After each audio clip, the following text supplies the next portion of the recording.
Hello, you are listening to Ultra Q, episode 133. My name is Red. I'm joined by Mel. I realized after all this time, my environmentalism is actually not like a belief I came to naturally, but because it is in my blood somehow. Yeah. I mean, that happens. Also joined by Brad. I didn't know that Hydro Pump was that effective against normal types. I know, it's crazy. That shit's just fucking power wash, but lethal.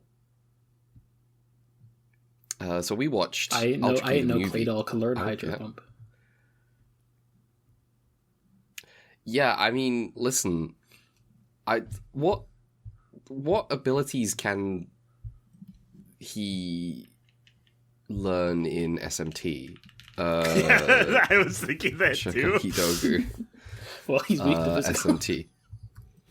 Or is it resistant physical? You'll find out in a couple of minutes when I get to my summary. Where's do they have like Arahabaki is what they call him in SMT. A lot of Mazionga and Mahama. At least in the early games. I see. Well, not quite dealing out that water damage. Anyway. I mean, the thing is, like, there isn't water spells except in Persona 2. Oh yeah, do they have... Wait, hang on. That's true. They don't have water damage. They have some ice stuff in some games, I think. Yeah. Anyway. Yeah, we watched Ultra Q the movie, aka the what was it called? The Legend of the Stars. I keep wanting to call it Legend of the Seven Stars because of Mario RPG, but yes, the poster goes hard. The poster is incredible. Exactly. I'm just this fucking the silver lady perched on the horn of Nagira is really cool. Big fan of this. I like how for the Ultra Q movie they pulled out the stops and pulled out a fancy cue. They did. That is a fact. That is a cool cue. In fact, there's multiple of them depending on which physical media or poster you're looking at. Nice. They got two different fancy cues on this poster that I'm looking at on the Ultra Wiki. They got one in the top right and they got one in the bottom left. Pulling out all the stops. Yeah. One for the Anglo audiences and one for the Japanese audiences. Look, yeah, I'm seeing this. Okay. So this movie is, we 2 weeks ago we talked about Jissoji the movie, and this, and that's a movie about how Jissoji is so cool because of X, Y, Z reasons. And this week we get to see that actually Jissoji is cool, because he makes cool shit instead. Yeah. So yeah, it was just an interesting dichotomy of like all these ideas. Oh, just Jissoji is the guy who was inheriting the spirit of Ultraman, and then Jissoji's like, I want to make a kaiju movie, and he makes a kaiju movie that has like 5 minutes of kaiju in it. It's very folk horror in a way I was pleasantly surprised by. Yeah, definitely like pitting like Buddhism and like Shinto stuff against each other in the way that like the Wicker Man pits Christianity against like the Druidic beliefs.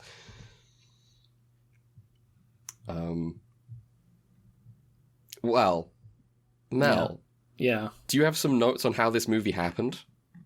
Yeah, I got like 3 sentences. Okay.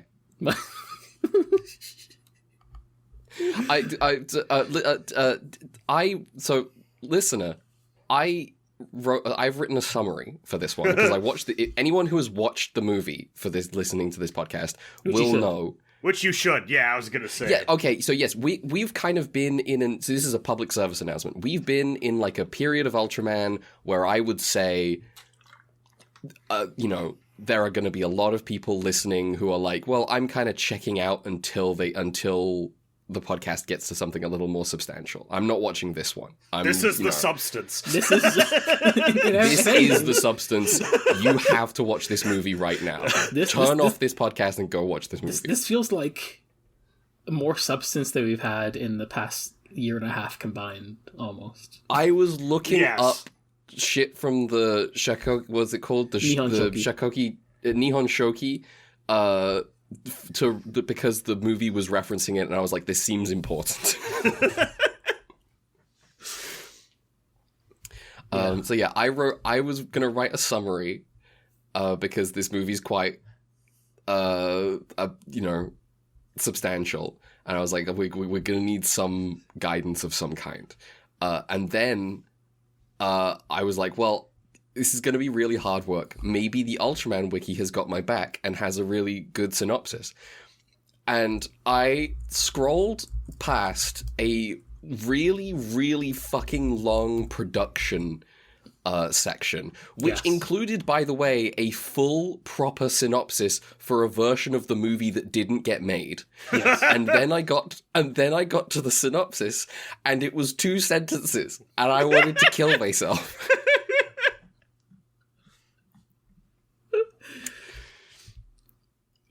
So Mel, I wonder how many movie people get made? Actually watch this movie. I don't. That's the thing. I don't know. It seems like maybe it hasn't been available much. I did some research. I have some other people's reactions that I would like to discuss after we're done discussing the movie. Yeah. Okay. Because I was curious. I did in my, once again, going to that one Japanese blog, got some reactions there that I think are interesting, but like it's more like it's probably maybe not as interesting as what Brad has, maybe. Not really. This is just stupid people on Reddit that I want to make fun of. Okay. Yeah. So it's Americans. It's American opinions. Okay. I'm happy to leave that until like kind of later because I would rather. I don't want to just be like talking about this movie in terms of like dunking on some Redditors. But it will be fun to do. Yes. Yeah. Also, there's another funny confluence of events I felt watching this movie. Is like, man, if people haven't listened to the Golden Can Wait podcast, they probably should. Yeah, I think the conclusion of this movie has interesting reflections on works of fiction like Golden Kamuy. And also, like, just like some of the stuff we've done for the history, I've been like, oh wait, I can. Yeah, I mean, yes. I was immediately like, he was talking about, oh yeah, these clay pots are like found in like the northeast of Japan. And I'm like, you're talking about Tohoku, and then I listen harder, and I can hear he's not saying northeast Japan, he's saying Tohoku, and I was like, okay, yes. Well, now to be fair, Tohoku does just mean northeast. I know that means that, but it's sort of like someone unnecessarily translating the place name. In a way that made it more difficult for me to understand what was happening. Yeah. Which happened a few times. There were a couple of times where I was having to ignore subtitles and just listen with my ears to figure out what I should be Googling. I mean, that's always the dance, right? Because, like, for the majority of English-speaking audience watching this, Northeast Japan is going to be a more accurate descriptor. However, when you start to dig into the history and, like, then suddenly it kind of swaps in usefulness. Yeah, when he's talking about being when the subtitles are like, oh yeah, I'm descended from the Ama tribe, and I'm like, I started Googling this and finding absolutely nothing. The thing I was finding, talking about like looking up like Ama people Japan, was like women divers, like a culture of like women who go diving for like pearl farming. They bring like oysters up to the surface and like for seeding. And then take them back the Watagi are not just like an isolated. There's just like a lot of these in Japan. So and then I don't. Here's the thing: the things I was finding were not making any mention of like regional stuff, but like it might have been regional. That's the problem with just Googling things. Is like I can't tell whether you're telling me everything, But then I was like, okay, let me just listen with my ears. And it's like, he says Amazoku, and I look it up, and I immediately find talking about, the Yayoi peoples, also known as the Amazoku, which means sea peoples. And I was like, okay, here we go. All of this to say, this is a very Japanese movie that we are approaching from an outsider perspective. Yeah. I feel fortunate that I did all the absurd history stuff for Golden Kamuy because I feel more equipped because of it, but also it's not sufficient to just actually being a Japanese person. Yes. Anyway, we should probably get to the actual part of the production so we can actually talk about the movie. Go for it. Also worth noting that I feel like my impression doing this deep dive is like maybe we give a lot of sole credit to Jissoji when we should also give like some props to Mamoru Sasaki because they're kind of like a duo. This is a Jissoji and Sasaki movie. Jissoji and Sasaki worked very close. It was him and Sasaki doing all their sick episodes for the original Ultraman. I don't think they teamed up as much in Ultra 7, but they're back together again for this movie. I believe the Metron episode was a Kinjo episode, but okay. Wait, and I don't remember that. Oh, that's cool. Yeah. I remember that. Yeah.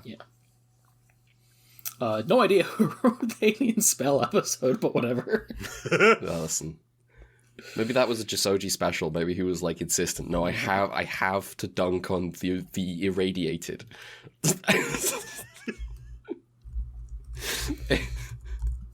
For some reason.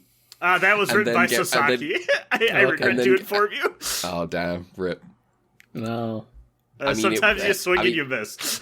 I'm happy to dunk on Jissoji for that one anyway, because he got defensive about it in a way that's clearly like he had realized that he'd just been kind of stupid. And he was like, well, it's not, I wouldn't say it was really doing that. It's more of like a, you think about it.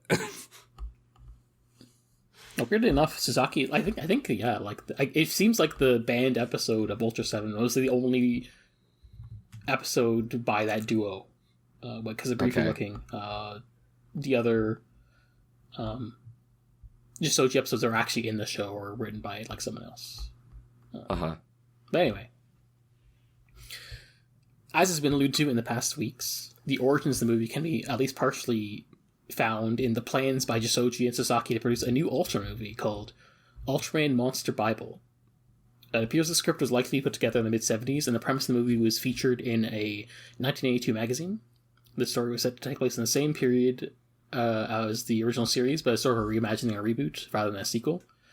In particular, Sasaki chose the year 1967, since the period was a high watermark of like radicalism and student movements. So it's like not only coinciding with like after the end of the Ultraman series, but also like, the Cultural Revolution and the May 968 things are all happening around this time, kind of thing. The movie was set to expand on themes that the duo had been exploring in previous Ultra series works, including the Jamel episode of Ultraman and episode 25 of Operation Misty called I Will Buy Kyoto, which is about the disappearances of Buddhist statues across the city and is exploring themes of the contradictions between preserving culture and natural beauty versus modernization and urban development. I wonder if we'll see this again. Things I found out while researching this that I don't remember if Brad brought up because it's been like a billion years since presumably he talked about Sasaki's bio. Sasaki was not only a former member of the Japanese Communist Party, but was also a supporter of the Japanese Red Army, and as well as the liberation of the Ainu and the Ryukyu/Okinawans. Real one.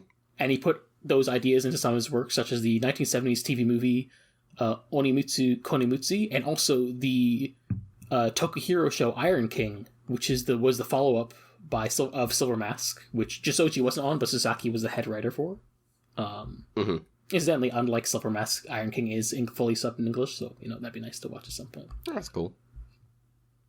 Also, as a staunch anti-imperialist, Sasaki was deeply critical of the Japanese emperor system, and those criticisms actually made it into the movie script, along with representations of Jomon culture, theories of conquest by horseback, and various Japanese legends, such as the Dragon Palace and Celestial Maidens. The some of those also come up in the Golden Kamuy podcast. These folklore aspects also tie this movie thematically into a TV drama Sasaki wrote in the 70s called Crescent Moon Love Story, which also happens to revolve around Urashima Taro, the lost ancient Japanese tribes, and minority rights. Mm-hmm. Perhaps unsurprising, the pitch in general seemed to be really going hard on criticism of Japanese society at large. For whatever reason, it appears the production failed to get off the ground, and by 1984 the movie was cancelled. It's unclear how much of this was strictly budget, or how much of it was because the duo's movie was being on one ideologically, and Tsuburaya was hesitant to actually make it. Uh-huh. Or maybe, it's just because Jissoji is idiosyncratic and makes it snow in the summertime. maybe people don't like that. God, people just don't like it when Jissoji does fun stuff. Yeah. Like when he had to threaten to make the most expensive episode ever just to get an episode without kaiju in it. Yeah. It does seem as though after this movie's cancellation, Sasaki took a different approach to writing in general, where rather than using his work to advance ideological positions, he instead left his beliefs as background elements. At one point in a later TV interview, he was like, on TV, you can't have the protagonist side against the establishment. It'll never be approved. The original cast members of the SSSP were all offered the opportunity to reprise their roles, but all 5 of them turned it down. And then due to the movie's cancellation, it's unknown how far along production they actually got to picking replacements anyway. Mm-hmm. Hang on. The idea of the old Ultra Guard, the old SSSP though, that's kind of cool. Yeah, except in the 60s, it's just funny.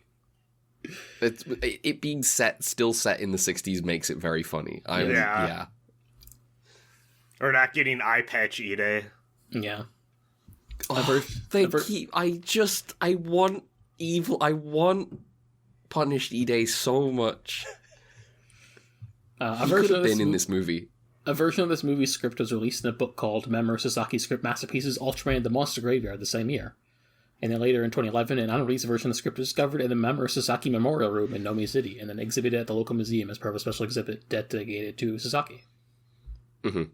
I have a summary of that movie here, if you would like. Okay. Yeah. The year is 1967, and Japan continues to develop and modernize, but also weird events keep happening that result in near destruction of facilities such as nuclear plants and airports. The SSSP investigates reports of a kaiju called Isuragon attacking Tokyo Tower, but they managed to send the kaiju away with the help of Ultraman. They eventually discovered that Isuragon was a kaiju under the control of alien Kanga. Kanga resembled Dogu statues from the Jomon period and speak archaic Japanese, so the only person who can communicate with them is Dr. Miyako Katsuragi, who specializes in ancient Japanese studies. The Kanga reveal to Katsuragi and Hayata that they want to stop humanity's space development and the space colonization that would result because they have a mirror that lets them see into the future. Did you say it's called Isuragon? Yeah, Isuragon. As in, is that ISOR? ISUR. Okay, never mind. The two humans are, to their horror, given a glimpse of the future where, after the 1980s, Japan becomes an economic powerhouse and pursues military armament while taking a lead role in humanity's aggressive expansion into space. Mm-hmm. Viewing Japan as a representative of humanity in the future, the Kanaga see it necessary to destroy Japan as well as humanity as a whole, except for Hayata and Katsuragi. Hayata then transforms and fights Isuragon, while the Kanaga asks Ultraman how he can fight for the humans while being an alien, and worried, what happens if the humans colonize the Land of Light? What will happen then? This causes Ultraman to hesitate, and he loses, and then Katsuragi dies in a landslide caused by the kaiju. Hayata gets angry by this, and then transforms again, and then kills Isuragon. I don't know why you're so surprised. Paris is already pretty well settled. Yeah. The Kanaga debate Ultraman once again. He asks if he tends to make himself an enemy of all of space by protecting humanity. Ultraman believes the humans are part of the universe and are free to make their own choice. The Kanaga then argue that humanity believe themselves to have the God-given right to rule over all other life forms, which I will note is, if you look up the history of colonialism, it's a noted distinction of specifically European Christian ideology that differs from indigenous places it colonizes, which I think is interesting. Ultraman then promises with remorse that while he will do everything in his power to protect the Earth, if humanity does become aggressors, he will fight them instead. And then Kanaga were like, okay, cool, we'll trust you then, and then they fuck off to space, and the movie ends. Damn. Yeah. Anyway. The movie sounds wild. It does. Yeah. Anyway, in 1984, Survivor began to plan an Ultra Q movie titled Ultra Q Monster Concerto. This was also written by Sasaki with the supervision by Shinichi Sekizawa, and it was intended to be a tribute to Eiji Tsuburaya. Production appeared to be going smoothly, but then it too was cancelled due to financial reasons. The summary for this one, according to the Culture Wiki, is 2 kaiju attack a nuclear plant and a waste treatment plant before disappearing. These incidents being investigated by a reporter named Kiriko, and encounters where she eventually meets an international student named Ramare, and the two share similar concerns of Japan's modernization and how this is coming at the expense of like the environment and sort of form a bond. Meanwhile, there's a farmer named Hirashi who meets a different student named Karya, who is super into Japanese folklore and also like Princess Kaguya, and then also is really into Hirashi's salt of the earth, in touch with nature life as a farmer, so they fall in love. And it turns out, oh no, both the students are actually aliens whose home planet was destroyed, and then they were forced to survive on synthetic food, which fucked with their species biology. So now they can only eat industrial waste, and actually they were the 2 kaiju at the start of the movie secretly, and the goal is to preserve the human species by hybridizing with humans, and that way they can pass on their genes, and they have pills that disguise them as humans when they're not kaiju form. And I have no idea how the movie ends, because that's just where the summary stops in the wiki. Uh-huh. All of these are so funny to me because I can see the strands that survive into what we watched. Yes. And I'm so happy these previous versions did not get made. Honestly, yeah. I feel like this would be a worse movie if it was an Ultraman movie also, to be honest. Yes. If it wasn't mostly about people hanging out in like on like the set of like broadcast news talking about where the fuck is Hamano? Yes. The sponsors are mad. The sponsors found out about that cool village. Huh? A few years later, a new Ultra movie was pitched by 2 people some people may be aware of, especially if you listen to a certain other series of podcasts on this feed. This was a pitch by the duo Shusuke Kaneko and Kazunori Ito. Okay. This was set to be an anthology project featuring classic Ultra kaiju such as Garamon and Kanagon. Just trying to very straightforward Ultra Q reboot. However, at the time, Sega was sponsoring the film's development, and the merchandising rights to the Ultra series were being held by Bandai, which meant, or at least Sega was like, well, I don't want to do classic kaiju then. This was almost a Sega movie? Sega is still on this movie. Yeah, they're in the opening credits. What? Yeah. It says That's Sega incredible. in the opening crawl. Yeah. Sega is also one of the sponsors for the Hakaider movie, which is fun. Thank God for Sega. Yeah. Anyway, this plans basically fell through because of this. And then Kaneko and Ito would then go on to make in a few years the Heisei Gamera trilogy, which took some inspiration from the Ultra series, including Ultra Q. Sick. The summary of this, from what I could tell, because it was anthology, you get a bunch of different vignettes, sort of short stories. Mm-hmm. And I got this from the Pixiv wiki for this. It's Japanese. That's, oh my god.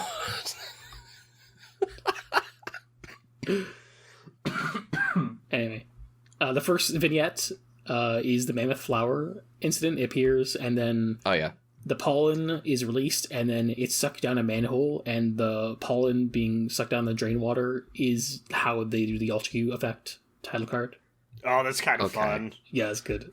That's on the one hand, that's kind of fun. On the other hand, making a new Ultra Q thing and just doing we're just gonna repeat Ultra Q episodes. And I'm I don't think I would like that.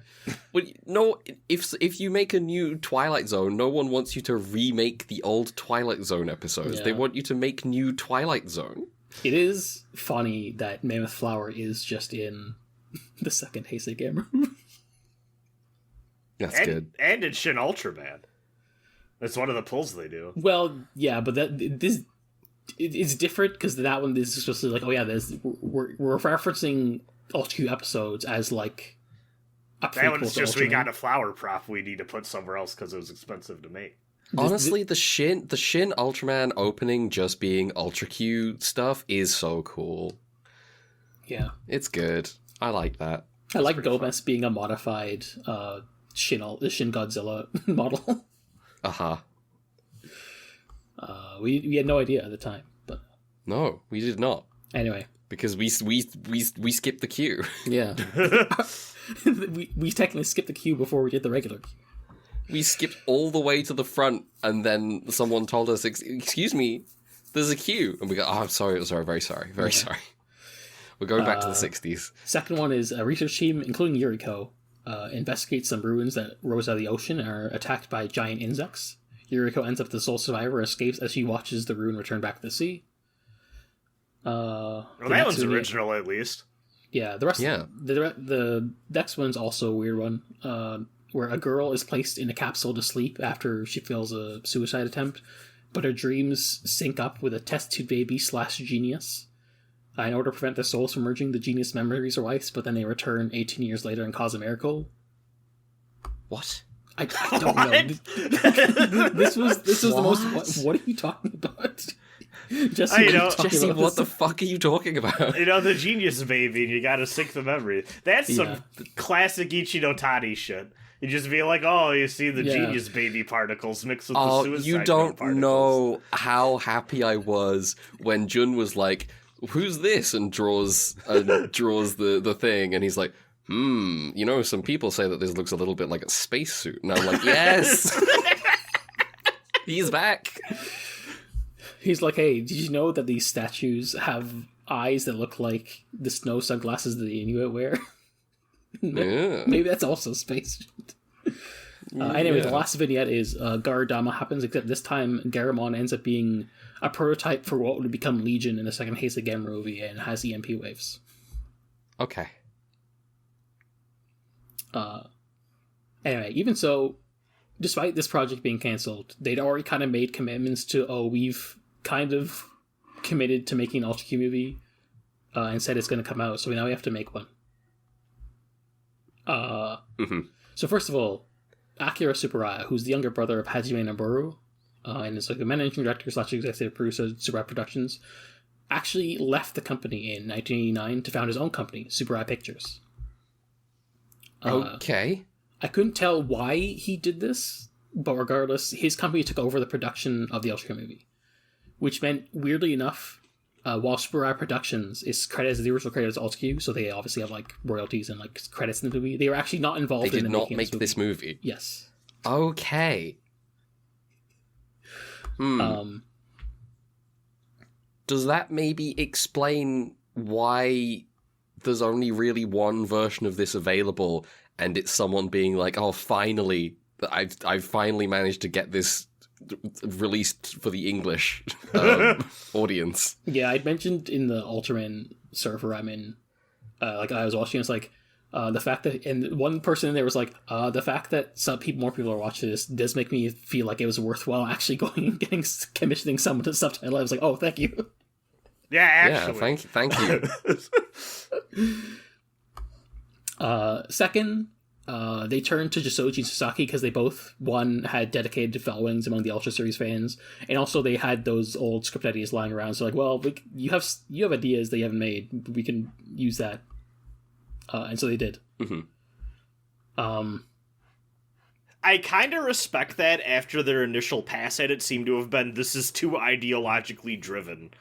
And I guess with time, that at least gets sanded down to, well, realistically, probably part of it is, oh crap, we gotta make something fast. Yeah. But at the very least, they're like, hey, we said no before, maybe let's revisit this. Yeah. It's something, at least. And maybe it being a bit arm's length, because now it's like the younger brother's side hustle company is like, well, there's rudeness there. Yeah, they're kind of on the downswing, and now's the time to make heavier swings, maybe. Yeah. In terms of like taking risks. Some extra notes of varying importance I saw. One, Japanese sources make a point of highlighting that CG was already making strides in the industry, but this movie intentionally went for practical effects to try and emulate the style that was production used in the original Ultra Q. Outside of like the obvious CG title. Also, it's like a proper reboot where they change some stuff just to match like the times, basically. Mm-hmm.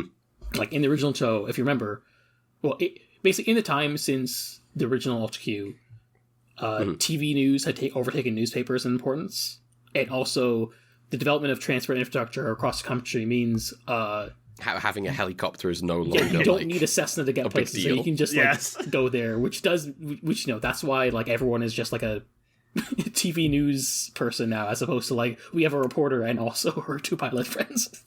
Yeah, it was. I was thinking it's sort of like interesting that like the Yuriko character is like so irrelevant now as like she's like an archetype. She's like plucky photographer, and it's like that's not real anymore, really. Or not whether it was ever real to begin with, but like it's not like it doesn't have any reality to it. And so now there's definitely a shifting opinion of like media as the news cycle becomes more present in people's lives, and I feel like that shift really affects how our main trio is portrayed here. Yeah, they are pawns of a company that is like tied to sponsors that are trying to make money. It was interesting to the extent they're telling news, it is filtered through attempts to profit.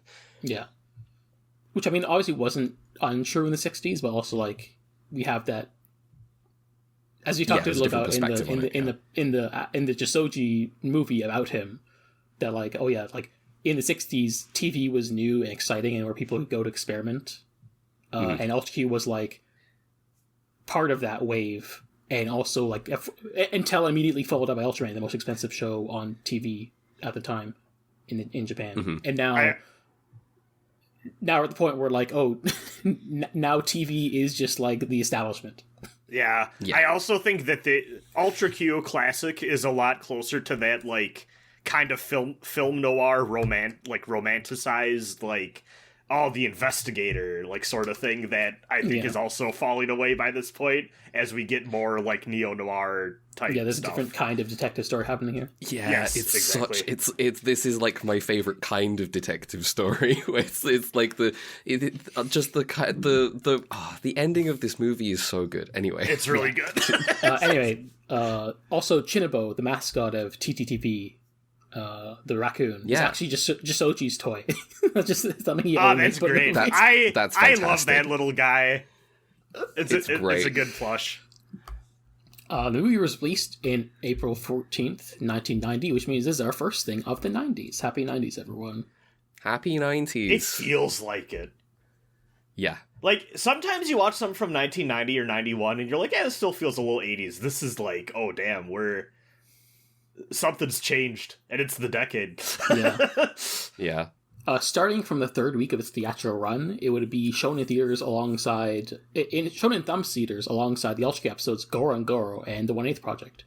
I have no idea why they picked those ones, but that's whatever. Fantastic. Meanwhile, why the monkey episode? I don't know. Anyway, maybe they wanted to pick something kind of whimsical. Yeah. Compared to, like, the very serious movie they were about to watch. I don't know. They should have screened the racist episode. Meanwhile, in other theaters, it would be shown as a double feature with a Patlabor movie, which is funny to me.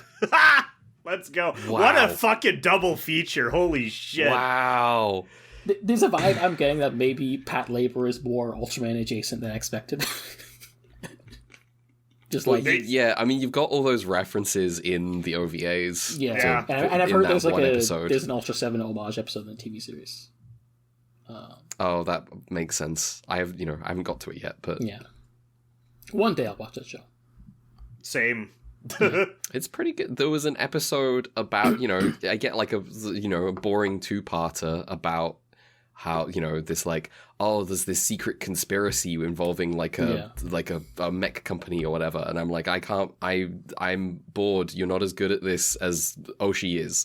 And then the next episode is like, the guy who's always the trigger happy guy. He's having a meeting for an arranged marriage, and I'm like, let's go. Nice. That's TV, baby. Yeah. There's an episode where they're getting like the captain's getting scolded for like his team don't have any flexibility. They can't work with. They can only work in their threes, and they can't work into team. And then he just organizes for them to go out drinking in different arrangements, and he's like hopping between the two bars that they're at, getting completely wasted because he's drinking at both of them. That's good. That's good. It's good. Yeah, I got the impression that the movie was more of a cult hit than a big success. That makes sense. I got like interesting commentary from that blog, Shoryu38. I could maybe leave that for later, but depending on how you feel.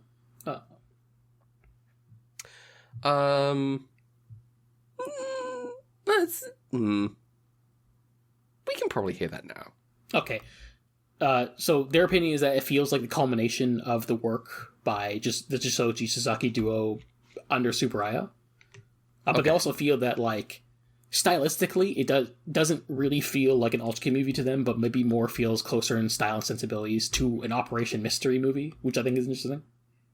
That is interesting. Obviously, we haven't seen any Operation Mystery, so we can't comment. I am hoping one day I can make things happen, but okay. Mixed success so far. I mean, my comment would be that Ultra Q has such a variety within Ultra Q anyway that my main takeaway from this is like, damn, I wish you could just watch Operation Mystery.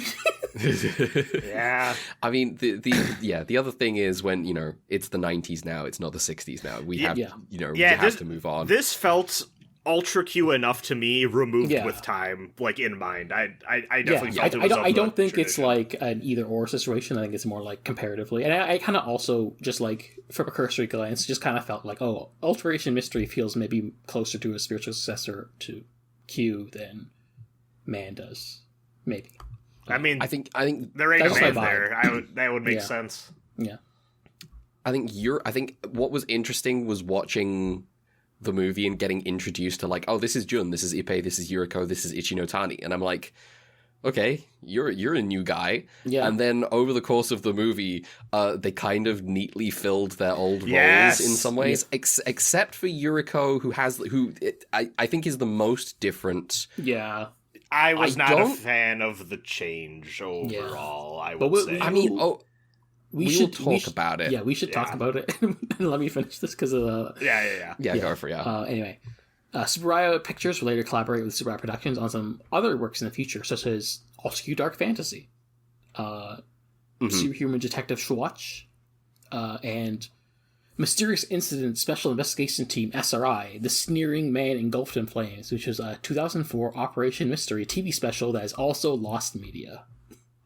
Nice. Damn. Because they aired it and never released a home version, and I think I heard maybe there's one guy in Japan who has like a tape recording of it somewhere, but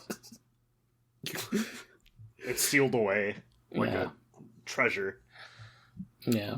All right. Anyway, time for just the staff. Oh yeah, go for it. We already talked about the writer and director, obviously, but special effects director is surprise, Jinoki, who is, you know, the special effects guy for the Jissoji team. Mm-hmm. This would be his final work as special effects director for the Ultra series. He would go on to have an advisory role. Is it because that movie dissed him so much? No.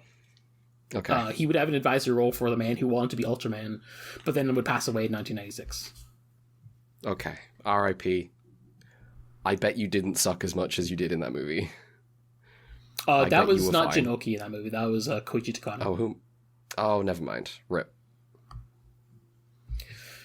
Producers are Akira Tsuburaya and Noriko Shishikura, who we might remember from the drama the other week, and Yoshiki Nomura. Kaiju designs by Noriyoshi Ikea, who did the kaiju designs for the last third of 7 and the first third of Return of Ultraman, so it's been a while since we've seen him, I think. Okay, wait. Last third of 7. Yeah, so he took over after. We liked this guy when he initially took over. We didn't like him in the early stretch of Return of Ultraman. Yeah. We liked him when he took over after Narita. But then Toru Narita threw a tantrum. Yeah, but then in return, he was just like dinosaurs. Yeah, I was about to say, this is the guy who like we kept giving shit because it's like, bro, you just keep making dinosaurs. Here's the thing. Nagira, pretty good dinosaur. Yeah. Yeah. Also, storyboard Shinji Higuchi. All right. Now for cast, our new Jun Manjome is played by Toshio Shiba, who played Kotaro and specifically the Mirror Man pilot, but not the actual show. I know this actor from something. I don't know what. He also played the protagonist of Silver Mask. Okay. That's cool. Yuriko is played by Keiko Okinome. New Ippei is played by Shingo Kazami. He will later be on the team in Ultraman Cosmos. Okay. We have Mayumi Hoshino, played by Mio Takaki. She will be a major character in Ultraman Tiga. Look forward to her. Okay. We have Tetsushi Hamano, played by Masami Horiuchi. He will go on to have several one-off appearances in the Ultra series, but he'll also have a major role in Ultraman Nexus, and he's also in Shin Ultraman as a bureaucrat. Okay. He might be like one of the guys in Shin Kamen Rider as like... He's not... I don't know if he's Tachibana or if he's the other guy, but he might be like one of them. Okay. Anyway. I've just seen it in a bunch of places, that's all. Mm-hmm. Professor Ichinotani is played by Jin Nakayama. You might recognize him as previously having played Captain Oyama from Ultraman 80. Yes. This is the Wait, Ichinotani's the captain from Ultraman 80? Yes. He's Japanese. It's George Clooney's back. He doesn't look anything like George Clooney. Oh, he has black hair this time, so it looks a bit different. No, that's the difference. That's the difference. Then we have... Now that you say that, yes, he has the voice. Yes. Yeah. I get it now. Then we have their Jin's boss, Yamane, played by Minoru Terada. He would go on to have various one-off roles in different Ultraman shows in the future, but we may know him as the antagonist from Ultraman Blazer, Yu Dabashi. Oh my god. The guy who works out? Yeah. The old guy. That's hilarious. I remember he like passed away like in 2024 or something. It was really recent. Incidentally, he also plays the main antagonist of Gohangmari Devil, Ryubei Sonozaki. And he also apparently had roles in Silver Mask, Tokyo, The Last Megalopolis, and Kamen Rider Black Sun. Okay. As for suit actors, we have Nagira, suit actor Ryoji Matsuoka, and then Wada Tutsun. I think that's how it's spelled. The clay figure form. Oh, hang on. This is. I mean, I have Watatsumi is like a god related to the people of Kyushu. The Silver Lady. Yeah, the Silver Lady. I'm going with Watatsumi. We'll go with the Watatsumi then. Watatsumi, the clay figure form, the Dogu form, suit actor is Masao Fukuzawa, who played... we mentioned him a couple weeks ago, but he played Manila in Godzilla franchise and Dokkan in Ultraman Story. And also he's just like has a cameo as an unnamed fisherman in this movie somewhere. And then the Metal Lady form is Miho Nikaido. I couldn't find much on her career, but apparently she married the independent American film director Hal Hartley, who I'd never heard of before. I thought that's interesting. That's interesting trivia. Also, we got some cameos. Okay, sorry. I would like to take back my Watatsumi. The Ultra Wiki is spelling it how you said it before. Yeah, that's where I got it from. But I don't know. But I also don't know how the Japanese pronunciation. I think maybe they're evoking Watatsumi, but it's maybe I don't know. I don't know what Watatsujin means. Anyway, you may continue. Watatsujin, whatever. Some cameos. We have among the detectives. We have Susumu Kurobi Akiji Kobayashi and Sandayo Mamushi, who were in the original Ultraman. Okay. Yes. As Hayata Muramatsu and Arashi. Yeah, I picked out Arashi of the bunch. I picked out. I think I picked out all three. Yeah, I picked out all three. One I didn't. One I also picked out. One I didn't. Was I didn't pick out the first time I watched it, but I did notice that something said that he had a cameo in the movie, and I was like, where? Yeah, I think you're about to say. Yes, one of the other suits at the TV station is played by Yoshihiko Saijo, aka the original actor for Ippei from Ultra Q. He's like, hold on, it's Ippei. Oh, I saw him. Yeah. Also, not actually a live-action cameo, but in Ichinotani's lab, there are photos of Tetsuo Kenjo as well as Yasuhiko Saijo, who was the original actor for Ichinotani. That's cool. Yeah. It is 1990, so we have contemporaries once again, but also I can maybe leave that for next week just because it's already been planned long. Yeah. Because Ultraman Great is also going to be 1990, so you know. Okay, yeah, we can do that. So I've got a summary for this movie, just because it's a lot happens, so we just need, you know. Yeah. And I know how much could possibly happen. Mel watched this on Monday. There's only 2 sentences on the Ultra Wiki. There's only 2 sentences. Yeah, Mel watched this on Monday, so we need a refresh. Yes. Part 1. Hamano. Murders are being committed in some undetermined manner that leaves seawater behind and a bored hole in the victim's head. The victims are all individuals who pose a threat to sites of ancient cultural importance, sites that TTV news journalist Hamano visited for an ancient history special.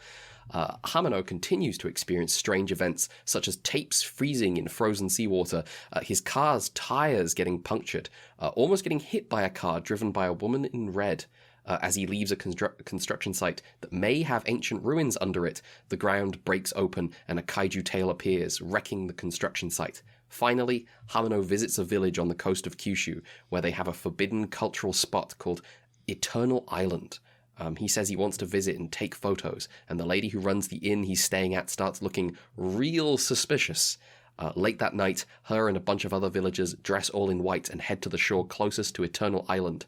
Hamano follows them from a distance, and eventually he gets knocked out from behind by the woman in red. Meanwhile, Jun, Ippei, and Yuriko, all journalists or film crew at TTV, are trying to figure out where the fuck their colleague Hamano is. Hamano returns one night and meets Ippei, and when Ippei asks where he's been and what he's been doing, Hamano's like, You got time to hear the whole story? Ippei says no, not really, and Hamano says, well, I'm off to Dragon Palace to meet the Celestial Maiden. And Ippei's like, what do you think you're Urashima Taro now? And Hamano says, yeah, maybe, after all. I'm descended from the Amazoku, which means sea people, which seems to be another name for the people referred to as the Yayoi people. Hamano then disappears without a trace. The gang finds Hamano's apartment, but what's weird is how many mentions there are of Urashima Taro and the Dragon Palace in the signage for the area where he lives. They have no luck with his apartment, but from an old acquaintance of Hamano's, they find out he lived up in the mountain with a view of Dragon Palace Island. And they're like, well, hang on, Dragon Palace Island? They're like, yeah, it's a little island with a Dragon Palace shrine on it. It's not very big. And the gang are like, we might find something there. They go to Dragon Palace Island, and instead of Hamano, they find the MF who reflects physical. It tells them to stop searching for Hamano, and then attacks by spitting water at such high speed it instantly bores holes through rock. The gang escapes, and Ippei concludes that quote-unquote robot must be the murderer. Both Yuriko and Ippei are terrified, but Jun, as we all remember, is about that fucking life. He's instantly all the way in. I was like, let's go! Part 2, Mayumi. Jun leads the gang to another site, and mentioned by Hamano, that involves a celestial maiden. They overhear a guy talking about developing the area into a tourist attraction, and Jun's like, ugh. Ippei is sort of confused why they're visiting this spot, as they might meet the robot again. And Jun is like, well, yeah, I'm counting on that. I'm going to ask it about Hamano. Ippei and Yuriko are like, that's a terrible idea. We're going to go wait. Well, Ippei's like, we're going to go wait in the car. And Yuriko's like, okay. And Jun meets the woman in red, who identifies herself as Mayumi. She suggests that she wants to protect these ancient historical sites. And she also says Jun should stop searching for Hamano, or else prepare to abandon his life as he knows it. They part, and Jun learns that the guy talking about turning this into a tourist spot has been killed. Jun visits Professor Ichinotani. The professor identifies the robot as the MF who reflects physical, aka Shakoki Dogu, which means goggle eye statue, basically. They're clay figures mostly from the Tohoku region, but could the goggle eyes perhaps be similar to a spacesuit? Probably not. He's like, this is not a scholarly idea, but perhaps you will entertain it. Again, I cheered. I was like, Ichinotani's back. Maybe the ancient Tohoku peoples had contact with aliens. Sipping alcohol secretly between explanations. Absolutely. True Ichinotani science on display. Ichinotani also says that soil samples from the rumored kaiju attack show large amounts of pollen from the Yayoi period. Is there a monster from the Yayoi period now awakened? Jun mentions Hamano said he was descended from the Amazoku. Ichinotani is like, well, in the Nihon Shoki. And I'm like, holy shit, this summary is gonna suck. He explains who the sea people are, and they were led by the Azumi, who settled in Kyushu, and as I discovered, were eventually employed by the Yamato Emperor as his navy. Ichinotani and Jun are like, so we got a monster from the Yayoi period, and a person descended from the sea people, and a dogu from the Jomon period. What the fuck is going on? The gang's boss at TTV finds Hamano's diary. It was returned from the Tango Peninsula. The gang investigates. They find out there's a shrine to a celestial maiden close by where the diary was found. The tale is about a celestial maiden who couldn't return to heaven and brewed sake that was said to restore youth. Her adoptive parents got rich selling this sake and then threw out the maiden, saying she would never be their daughter. She wandered, and where she settled is where the shrine is located. The gang visits the shrine, and they find Mayumi. Ippei immediately accuses Mayumi of seducing Jun, which is maybe the most hilariously gay thing Ippei has said. And I was like, yes, we're back. We're back to the fucking Bert and Ernie mode. Jun is like, now, let's not be hasty. I don't think that's what's happening. And then Mayumi's like, Jun, can we have a moment to talk alone? And they have a long walk to the beach. And they talk about the eternal land. Mayumi explains that Dragon Palace and the heaven where celestial beings reside are like folklore reflections of a belief in an eternal land. And she says the people who believe in this eternal land have suffered terribly in this country. What were you saying, sorry? Or like Earthsea. Or like Earthsea. That's true.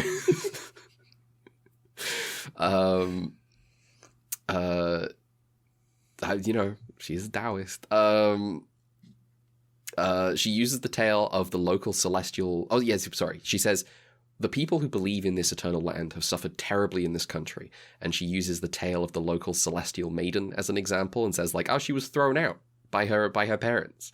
And also she relates the story of Ofube no O, who I looked up, and this is not made up. This is who urged people to worship. Well, I mean, it might be made up, but it was made up a very long time ago if it was. Ofube no O, who urged people to worship an everlasting god, which resembled a green silkworm with black spots. And I'm like, is that the thing in the intro and in the spaceship at the end? Spoilers. Hata no Kawakatsu, who is a legendary statesman of the era, had Ofube no O struck down, and worship of the everlasting god ceased, and a song was created stating gods such as these were not gods at all. In this way, those ancient cultural beliefs were crushed. Hamano is one who has a heart capable of believing those things, says Mayumi. Jun and Mayumi are interrupted by the police. Ippei called them because he was worried about Jun. The police seize Mayumi, and she summons Nagira, the kaiju. Nagira destroys buildings and burns cops, and after Nagira leaves and the chaos subsides, Mayumi finds Jun. Jun demands to know who she is, and Mayumi asks if he really has to know. She embraces him and asks if it's not okay that they can simply forget everything else and remain together for a moment. Under the sparks of a live wire. It looks incredible. Part 3. Oops. Back at TTV, the gang are working on the set for a resort development promotion, which involved building an ancient village on set. When they're about to begin shooting, the set is attacked by weird ghostly energy, and the silhouette of Dogu can be seen. The gang visits another ancient burial site that Hamano mentioned to continue his work on the broadcast, and they find Mayumi again. Mayumi asks them if they're still looking for... that Ippei's like, I have this fucking program's curse, we should stop. Yes. Ippei is like, why are we still doing this? The gang visits another ancient burial site that Hamano mentioned to continue his work on the broadcast. They find Mayumi again. Mayumi asks if... I really liked this detail. Mayumi asks if they're still looking for Hamano, and Yuriko says, actually, this time's for work. And Mayumi is like, that's worse. You Earthlings have awoken the Ancient Ones for naught but a TV broadcast. And Jun's like, okay, let's take a moment. Let's focus on the word Earthlings. What do you mean by that? Mayumi transforms into her alien form and attacks them. Hamano appears and stops the attack, and Mayumi leaves, saying she'll trust Hamano's judgment. Hamano explains to Jun and Ippei that Mayumi is an alien who came to Earth with a mission. Yuriko just isn't here. And to help her, she found people who still had it in their hearts to believe in the eternal land. Her mission was to prevent the Earth from losing its natural beauty, which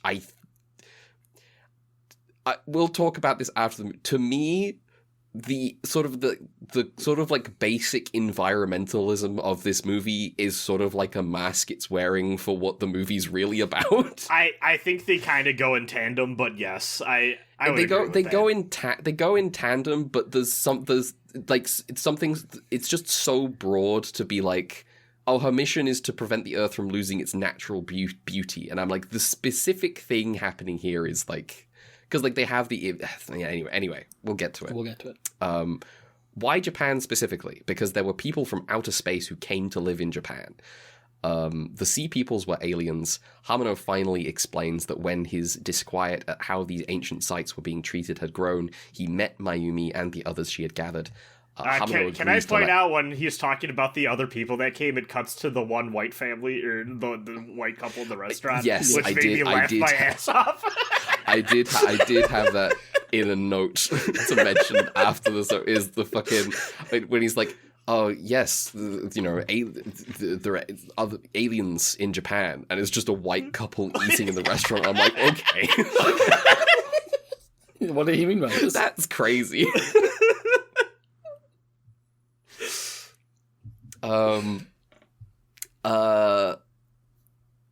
Yes, he met... Hamano finally explains that when his disquiet at how these ancient sites were being treated had grown, he met Mayumi and the others she had gathered. Hamano agrees to let the gang meet these people. The gang visits the villagers who have agreed to let them cross over to the Eternal Island from earlier in the movie. And we get a natural bridge forms, seemingly by magic or at low tide. And the gang crosses over, meets Mayumi, and together witnesses the rituals of the villagers in a very long, like mostly silent sequence. Jun and Mayumi talk, and Jun agrees to do everything in his power to stop the broadcast. He's happy that she finally trusted him, and he'll repay that trust. He finally asks her to take care of Hamano, and they embrace. The boss at TTV is livid and won't accept Jun's excuses about why he wants to stop the broadcast. He's suspicious of why he went to Kyushu and returned with no photographs. He visits Yuriko off-screen. No, he visits Yuriko and then, off-screen, berates her and threatens her until she fesses up about everything that happened. Nice guy. Nice guy. Pleasant guy. Jun finds out from a colleague that now TTV and the sponsors know everything about the village. The broadcast is postponed. Congratulations, Jun. The broadcast is postponed, but only because the sponsors are going to try to buy up the inns and other private land at the village, maybe build a resort, and then do a broadcast promoting the area for its cultural value. And Jun is like, oops. Jun and Yuriko make a move. A development team is already out in the village taking measurements, and the villagers realize they're in trouble. When the gang sans Ippei arrives, they find that Nagira has been summoned to destroy the village while the villagers cross over the bridge to the Eternal Island. Mayumi dismisses Jun and Yuriko's apologies, saying perhaps this was inevitable. She says goodbye to Jun and Yuriko and joins Hamano and the villagers on a spaceship. They launch into space to find a new way of life. Back at TTV, Jun compares the spaceship to Noah's Ark, and Ippei remarks that they should have blasted their boss off into space too. As the credits roll, the narrator once again asks if maybe your neighbor is an alien, and then is like, more importantly, do you even know who you are and what you're trying to accomplish? I fucking clapped! This moment was revelatory! I didn't include it in this summary, is the opening narration of this movie is doing the classic, do you even know who your neighbors are? They could be aliens. I mean, they could be communists. I mean, aliens. And then the end of the movie is just like, that's bullshit. Who the fuck are you? What are you trying to do in your life? Yes! The end. The cinema. What a cinema! What a fucking movie. I love this thing. It's so good. It's great. Now you understand why I was like, when I watched it Monday, I was like, damn, I wish I didn't have to wait like a week to talk about it. Well, I watched it on Tuesday, and then I rewatched it this morning. I watched it from midnight to 2 a.m. this morning. Yeah. It was the thing I realized. Watching it again this morning, the thing I realized was that Jissoji's like visual style was, because the first time I watched it, by the end I was like, I can see this is like a lot. This is like it's like a nearly a 2-hour movie, and the visual style can get a little bit exhausting, maybe. But rewatching it, I realized, it ramps up. Like, it does not start out the way it, it starts out fairly sedate. And by the end, he's just going fucking crazy. And it's really like, does a lot to sell how unsettling and disorienting everything is in this movie. And not only that,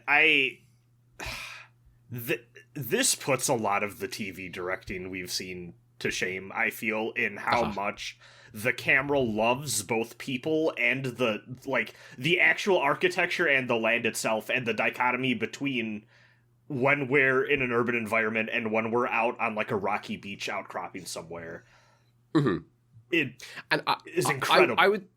I would say, often it still feels like we're working with kind of TV material, really. Mm-hmm. Well, yeah, that's his job. But they sell it well. They sell it really well. Like, a lot of this movie is just people hanging out and talking in like really normal places. And it just looks good all the time. The entire sequence where they're talking to Hamano about like where he's been and what the deal is with the alien involves them talking on a reflective skyscraper, like kind of like balcony where you can see the reflection of ancient sites. Yes, and then from there we walk into this alien-ass looking restaurant where he's talking about like where they came from, and like this is where they cut to the white people. But like there's all these weird ominous like white surfaces and curves in the architecture that makes it feel otherworldly. And then they cut to him reflecting on the state of land development and these ancient cultural sites being turned into like tourist industry, and they're on a construction site overlooking the darkness and like the lights of the city. And it phenomenal, just incredible all the way through that entire sequence. I was fully enraptured. Mm-hmm. And one of the things we come back to with a Jissoji thing is that when the big special effects set pieces happen, they look incredible. But there's not like much of it. It's like kind of, it's, we only get like a little bit of kaiju here and there. But when I think the kaiju stuff is fantastic. I think the very last attack where you've got the shot of the villagers crossing the bridge, in like the bottom half of the screen, and then the top half is you can see the village burning in the background with Yes. Nakira doing the burning. I think it's fantastic. It's so good. Mm-hmm. Somehow, somewhere in the middle of this movie, he just fell in love with the visual of sparks off of a live loose wire. Yes. And it always looks framed great. this, like, yeah. And framed this just like little moment between Jun and Mayumi right underneath it. It's really good. It's a very impressive movie just to watch with your eyes. It was worth the wait. Yeah. As for the content of what the movie is talking about, so most of this movie is like mystery of like Jun and Ko trying to figure out what the fuck is going on. And, it goes from like gritty detective vibes to folk horror to classic Ultra Q. Yes. Yeah, absolutely. And I love the scene where Jun, where they first encounter like the paranormal on the island. They meet Dogu. And first of all, just everything goes fucking dark, and Dogu appears in like strobing, flashing lights. I love the scene where like the second encounter, where like he's talking to Mayumi and like she just appears in the bamboo forest, and suddenly there's like spotlights all along the ground. Yeah. Yes. And it's just like leaving these moments is so abrupt. Like when they flee the island that Dogu's on, the moment they're off the island, it's day bright, again. sunny. It's daylight. Yeah. And then in the bamboo thing, it's literally like he turns around or something, and now it's back to daylight again, and it's like, and also the guy suddenly gone. Oh, what was that? Sorry. And also the guy suddenly dead. The guy is suddenly dead. Yeah, Ippei is like, where the fuck have you been? Almost like he's been gone for like a really long time or something. Yeah. The first, watching the first part of this movie was kind of like an exercise in like, is Hamino a villain? What's going on? See, because they almost wondered, did he do it? Because they found like, the pencil. The pencil. Because he's like, he chose the pencil, and yeah. So specifically, they for people who have watched the movie, there's a point of evidence on the early part where they find like a pencil that's been chewed up, and it specifically belongs to their TV station, and it's only given out to like special guests mostly, which starts to make this one guy who's been also looking at different ancient burial sites, Hamino, look a lot like a suspect. Mm-hmm. But it's a misdirection. He's just been investigating the same sites, and then the woman in red has been following behind. I do want to point out too, before we get too far away from it, I like towards the end they kind of literalize the kind of what you're talking about, like the separation between the paranormal and the mundane, and how quickly that happens when they're saying goodbye and like kind of having this fatalistic conversation of perhaps this was always like, perhaps this unity or this like this sort of compromise like solution thing was never meant to be, and we just have to go our separate ways. They are literally separated by like the Torii Gate that is supposed to be, like the the boundary point between like when you're going into a temple and kind of entering into that like spiritual area, which I thought was really effectively framing that whole thing and like the boundary, like the separation between those two. Yeah. Films are a visual medium. They are a visual medium. So yeah, Jun just emerging into Jun, the guy who is just like, no, I have no fear. I could do anything. Yes. I can even fight Peggy. And Ippei, I'm gonna talk to that robot. I don't talk to that fucking robot. And then I was like losing it when Ippei was like, woman, don't you dare take Jun from me. So I'm of two minds of the reframing of our main trio here, because on one hand, I do like that Jun feels like the grizzled veteran of the TV team who's like seen it all, and he's like, I don't give a shit, I'm just gonna ask the tough questions and do whatever I need to do to get my fucking like answers. Ippei and Yuriko are kind of, I feel like Ippei was kind of always like second wingman, like second in command, like right behind Jun, maybe a little bit younger. Here, Ippei and Yuriko both feel like they're the two new people on the team that like only have a year or two behind them, and they're kind of like the lighthearted, like normal people, like eyes in. And I do kind of like their dynamic, like between the two of them, and how they react to Jun. I do unfortunately feel like Yuriko gets the shaft a little bit. It's like Yuriko gets the shaft. Oh, go for it. We only have room for one plot significant woman in this movie. It's interesting because like I do basically like Yuriko in this movie. Just it being related to Yuriko, the cool character from Ultra Q, is like a little bit like, Yeah. It's one of those things where also it's both like original Yuriko is both cooler and like more impressive, and also we already had this when we had the same actress play Fuji in Ultraman. Well, this one go for it. She's played as a lot younger and inexperienced and unsure, and she's kind of like a wilting flower, whereas the original Yuriko was like, I'm gonna go get myself into trouble and like maybe get in over my head, but like be confident about it. And I kind of miss that energy. Yeah, unfortunately. The one thing that kind of makes me like the Yuriko in this movie, the depiction of her here is like how it breaks bad in the end is that like the boss is like trying to get stuff out of Jun, and Jun's like, no, I've got my excuses lined up, and then the boss is like, well, who's someone I can safely shout at and get away with? And is like, new girl, I can just yell at this woman, and I will not get in trouble for like verbally abusing her. And literally no one like chastises him at the end. They're just like, oh, you, when he comes in and sleeps, he gets out of this scot-free. Yeah, it's kind of incredible.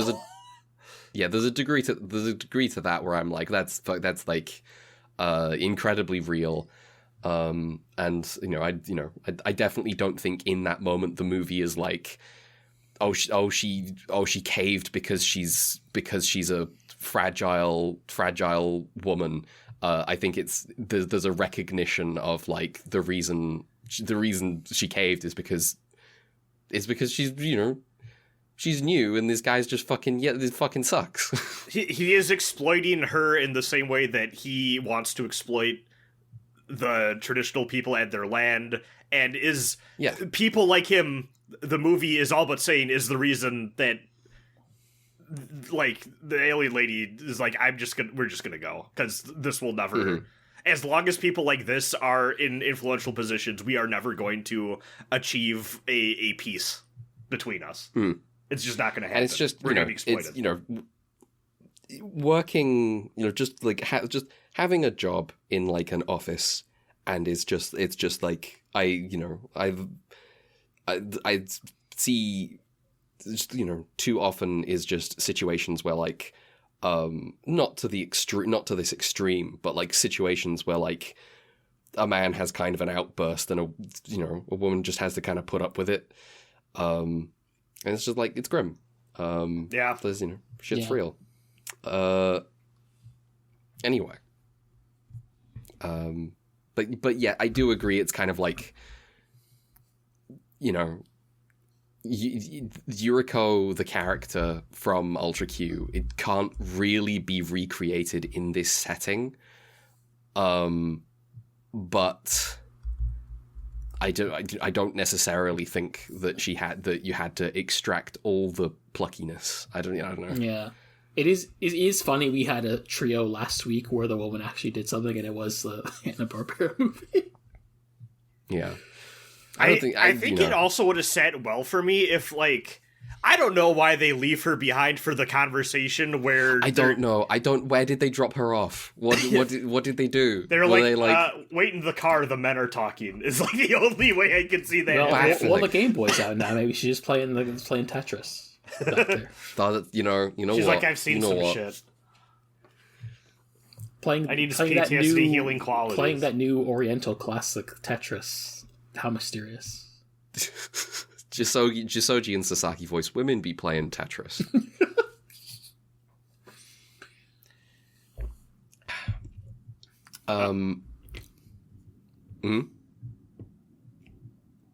Were you gonna? Sorry, I was about to say something. Were you also about to say something? I just made a noise. I don't think I was. Oh, okay. So the main sort of drive of this movie is this idea about sort of there's the environmentalism, which is also like directly related with the idea of various different cultural and this movie's focus is cultural, like minorities, but like that's tied with like ethnic minorities. Yeah. The movie talks about Tohoku. The movie talks about people in like Kyushu, and it's talking about like these ancient people who have been kind of like driven out culturally and have been like absorbed into Japan, and like there's a lot of like they talk about in this movie about like the people who believed in the eternal land, and I'm like this is like a broad term for like very sort of like different peoples who believed in different things but like essentially weren't Buddhist.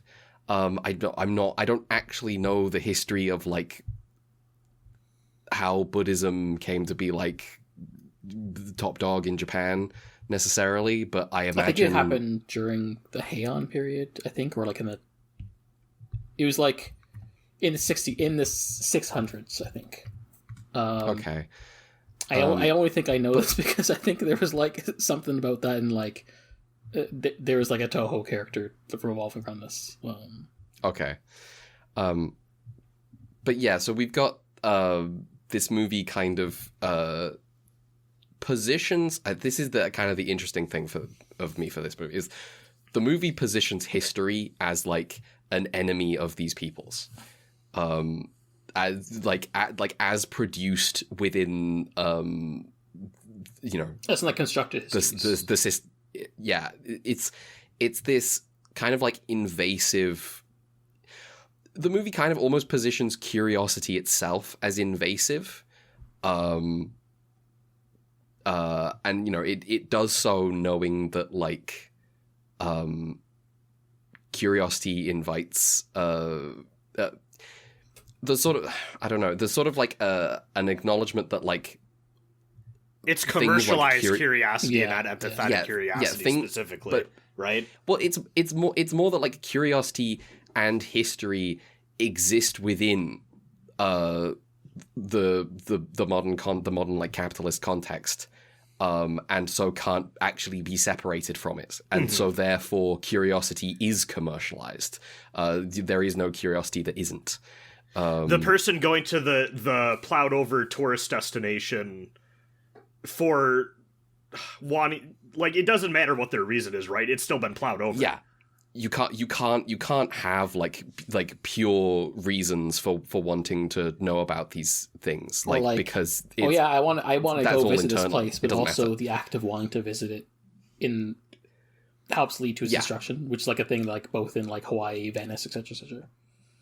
Yes, yeah, absolutely, and like this reflecting in the ending where it's the curiosity is like, oh, my culture is a thing for you to consume rather than like a thing that this is absolutely a thing that makes it interesting that we're talking about this movie, and then like in like 2 weeks or something we're talking about the end of Golden Kamuy. Is like to an extent Golden Kamuy is one of these things. Is like a Golden Kamuy is something we can tell. Like, I think I looked up. Like I think I mentioned a bit at the end of that last Golden Kamuy pod, but also I think I mentioned I looked up like in Hokkaido there's like the Ainu Museum. And I think they have like Golden Kamuy like characters on the signage. It's just like, oh yeah, media collaboration stuff, and it's interesting. It's like Golden Kamuy is like an interesting thing that has like its own intentions, and like in like the middle of Golden Kamuy,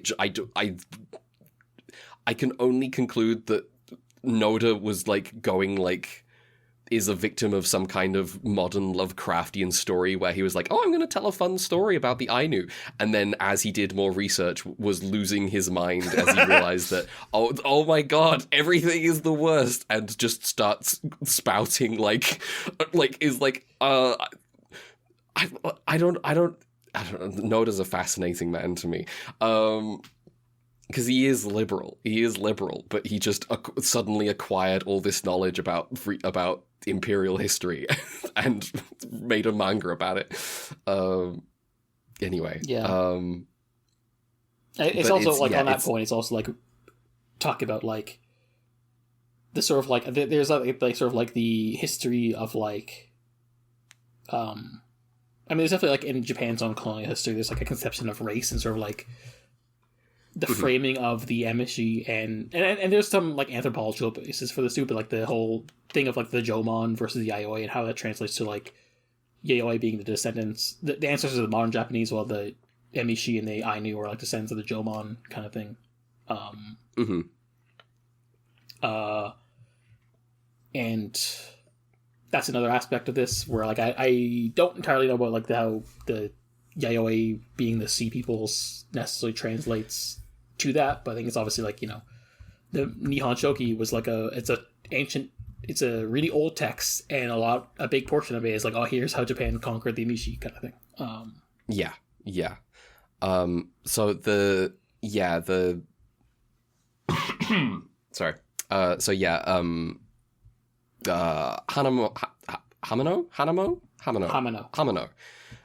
is like, I'm a descendant of the Yayoi people, is basically what he says. Which seems like, I don't know that you could figure that out. I don't know what the situation is. He's still 23andMe, and he's like, oh, Yeah, I was just like, that seems crazy. That seems, I don't but know also, how... I'm like, technically, I feel like that's like most Japanese people also. But maybe it just means... it also means something different in this case, I think. Did I tell you my dad did our family tree back so far that he got to people who are made up? Oh, that rules. That's fun. He got to a giant. Nice. You don't know it's a... I was like, that's crazy. That's deep back enough in my family tree is apparently the first white guy who had a recorded duel in America. So that's... Oh, you've mentioned this. Yes, yeah. That's wild. Yeah.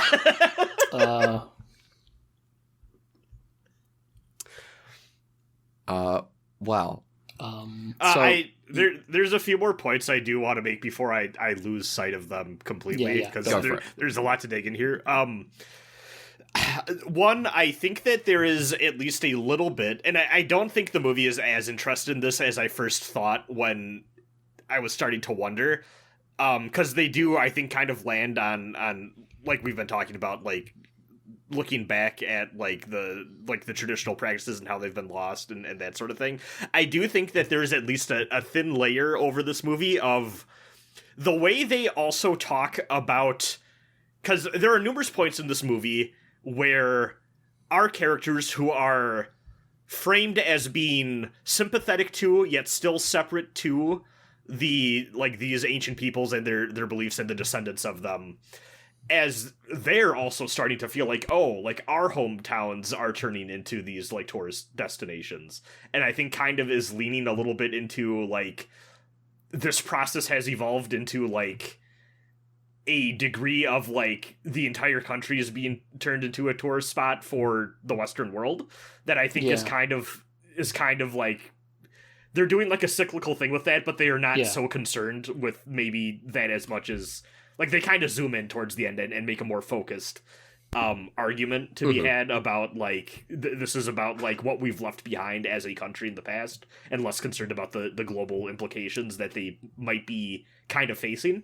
Then the other thing is the way that when we get to the Eternal Island and we see the people, I guess going back to what we touched on earlier, the environmentalism I think is kind of left as like a foot in to get to some of the broader like cultural issues that are talked about. But I do think they do wrap around to it being still like a pretty significant portion of this is that the way that the followers like are, I don't know what else to call them. It feels dismissive to say cult, because I feel like originally the movie wants to treat them as if they are like the Wicker Men villain. You know what I mean? Like, but it definitely opens up your understanding that it becomes more sympathetic to them as more is explained.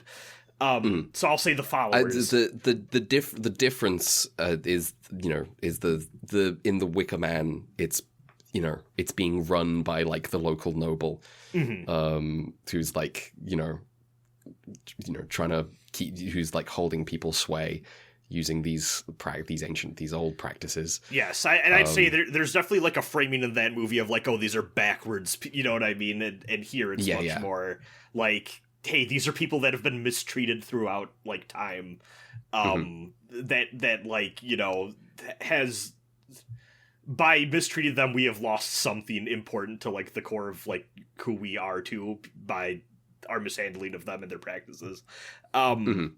But the way that they are shown as cleansing themselves of like the sin and like evil and wickedness of the modern world, like on the island, I think is really fascinating, paired with the visual at the end of the spaceship taking off and the blast from that shooting out all of this trash and garbage and there's lots of shots cans. of like garbage in the movie, but like that shot with the rocket is just like very pointed. Lots of cans specifically, which I don't know if there's a point with the cans specifically, but I think it's just like interesting that like, oh yeah, cans is an interesting. Cans almost to me feels outdated because those are recyclable. I realize it's a sign of trash and stuff, but I to me, you know, if you were making this movie, it would be plastic bottles. Yeah. Plastic is definitely like more corrosive. There is, and then after that we cut to the sequence in the TV station where like it's just like, oh, the boss is just laughing it off, and it's just kind of like, well, we're stuck here in the dog shit, I guess. Like it's a very powerful. I love how this movie ends. It's fantastic, and that's why we need SpaceX to start Mars colonization. One of the things I really like about this ending. Sorry, let me just come. Excuse me. One of the things I really like about this ending, and just sort of generally sort of like the undercurrent in this movie of like the ancient alien stuff in this movie, is that like it's not doing, oh, aliens visited and that's why these ancient peoples were, you know, did these things. Yeah, because invariably it's worth mentioning, just like as an aside, like most ancient aliens conspiracies are like kind of white supremacists, and then it's just like, oh yeah, well, surely no brown people could make these monuments, therefore yes, yeah. But this is specifically about people being made alien in their home. Like they are being driven out. Like the people who sailed to Kyushu are aliens, not because they are from outer space. They're aliens because they practice a way of life that is no longer compatible with the world that has been built around them. Yeah. And this sort of like them being driven off into space. They no longer belong to Earth anymore. It's like the non-melt, but like not even the seas are safe. Well, seas weren't safe in non-melt either, but Yes. Yeah. It's non-mult, but reverse. It's up instead of down. I also like to that point how much care the movie takes to point out that a lot of these legends that the main characters are dabbling in have multiple versions. Yeah. And there is a difference between the popularized version that our characters are typically familiar with and the local version, which is a little bit more niche but closer to their lived experience. Yeah. I thought that was fascinating. Well, I think this also gets to again, call back to a Golden Kamuy pod. The idea that of a singular united Japanese identity, both as a nation and culturally, is a construction of the post-Meiji era, when there was a lot more in the Shogun era, there was a lot more regional diversity and more affiliation with the various small mini fiefdoms as almost countries in their own right with their own cultural practices, and sort of it's I feel it's also an element that is not called out, but it's worth having it as useful context for what was being discussed, I think. Definitely. I which also gets the ideas of internal colonialism in Japan as well. Yes. One of the original Garadime episode was hey, this was once a village, but now it's flooded because of a dam. Isn't that great? And that's a downstream of that's similar things going on, I think. Yeah. One of the things I really liked in sort of this direction is when Mayumi is talking to Jun and is are the people who believe in the Eternal Land, basically people who didn't believe in the other, have suffered terribly. And her first example is, well, the girl from the story you heard, who was kicked out by her parents. And I'm that's a brain, hang on, I have to think. The celestial maiden herself is a victim, and just gesturing to utilizing the idea that a lot of these folklore stories and these characters have this terrible fate, and folding that in to evoke the idea of the suffering of the people who believe in those stories and stuff, as real things instead of as fiction, was interesting. I found this, they bring up Kaguya and the tale of the bamboo cutter enough in this movie that I would maybe need to rewatch this, paying a little bit closer attention a second time through to comfortably posit this. But I do feel there's a little bit of a framing of specifically the Kaguya story as an imperial tale in contrast to these other stories that are being said too, that I thought was because she becomes friends with the emperor. Yes, that was kind of the impression I was getting compared to these other celestial Madian, what the fuck am I saying? Celestial maiden stories. That I thought was It's an Australian talking about the types of averages.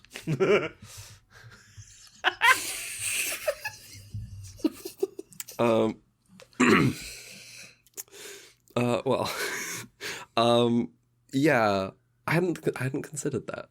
I'd have to pay attention. The one thing it does sort of gesture to is the return to space. Yeah. Which is, there's some 2001 ass shit. She returns to Moon. That opening sequence is wild. The opening sequence is crazy. Yes. The moment I saw directed by Akio Jissoji under the fucking Metropolis lady, I was like, oh my god.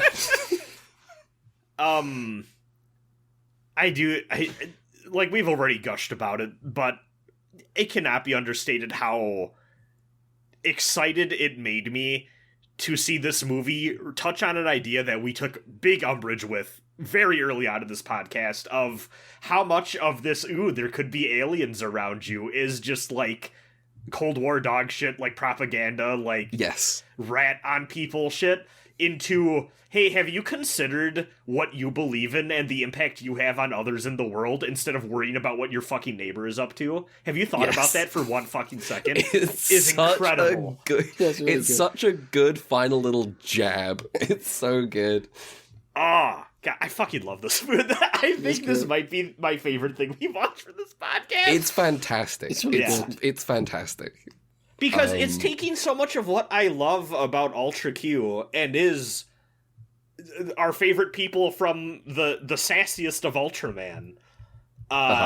Just combining those ideas into the original, like, how do we take that kind of horror anthology mystery vibe? It's definitely interesting that, like, Jissoji did not do an episode of Ultra Q, but, like, this is his approach to it. Well, wasn't he a little bit in the background of the Ultra Q stuff? Because, like, he made a documentary thing about Ultra Q. Yeah, he did, like, he wrote a script that didn't get used. Yeah, I think he had some episodes that didn't get used, but he was, like, he wasn't, like, a primary writer on Ultra Q. Yeah. Contrary to what that, the drama said, where he's like, oh man, work on the sequel to Ultraman, come on. We're working on we don't know what to call it, and he's like, well, it's got, someone's like, well, it's our new Ultraman, and it's like, say that again. And Jissoji's like, I'm gonna get all up in the Shuwasi. That's the worst thing I've ever heard in my life.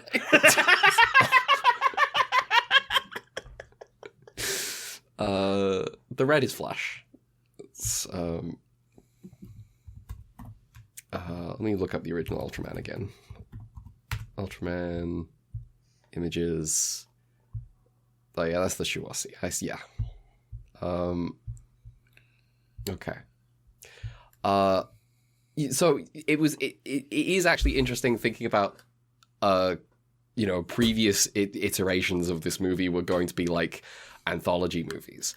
And I just like naturally was like, I'm splitting this into parts. Yeah. And then Brad mentions unrelated is like, there's like 3 different sections of this movie that are doing 3 different, you've got like fucking the noir bit, you've got the fucking the folk horror bit, and then you've got the classic Ultra Q episode bit at the end. And it's like, this does have kind of a feel of an anthology movie a little bit. Mm-hmm. Because it does have these 3 different modes. When they got to the fucking, it was not the situation I was expecting. When we got to the fucking Shadow of Innsmouth shit, at the beginning of the movie, I was like, oh, this movie's gonna go crazy. It did not go crazy in the way I was expecting it to. It went in a much weirder direction. But I'm, very happy with it. Did either of you two we spent so much time on the beach near the ocean, I kept fucking expecting one of these people to turn out to be a Ragon in disguise. The whole, for 45... I did not experience this. For 45 minutes, and then I was like, okay, we are not doing that. We are not doing Ragon. Yes. Man, Ragon was good. I liked Ragon. I will always remember Ragon as Jun drawing it out away from everyone with the music box, and then being like, I'm gonna try throwing the music box out to the sea and seeing if it jumps after. And it doesn't do that. It's like, you think I'm fucking stupid. And Jun just looks at it like, I really fucked myself, huh? Jun's so good. I'm so happy to remember to just watching this movie, just suddenly remember how fond of Jun we were. Yeah. I was really, was kind of hoping at some point Ippei would get a moment equal to when that soldier in the giant snail episode's just like, you want to shoot the rocket launcher? Yes.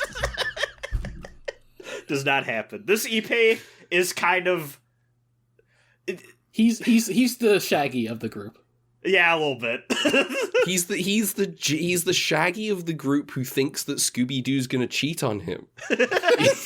He calls the cops to stop Jun from flirting with that woman.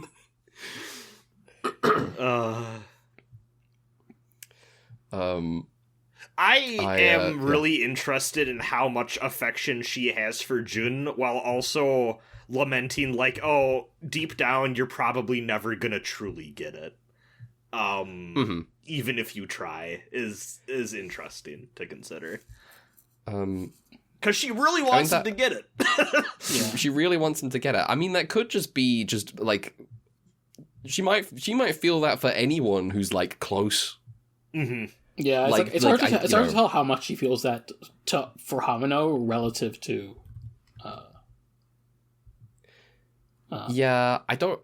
Yeah, it's definitely the way they do Jun and her. It's like... I also thought Hamino was possessed at the start. After he got knocked out, I was like, oh, they took over his body. Oh, when he comes back, yeah. Because he has the Dogu shadow there. He does get the silhouette. But also they use that silhouette so well in this movie. Yeah. They do. It's so good.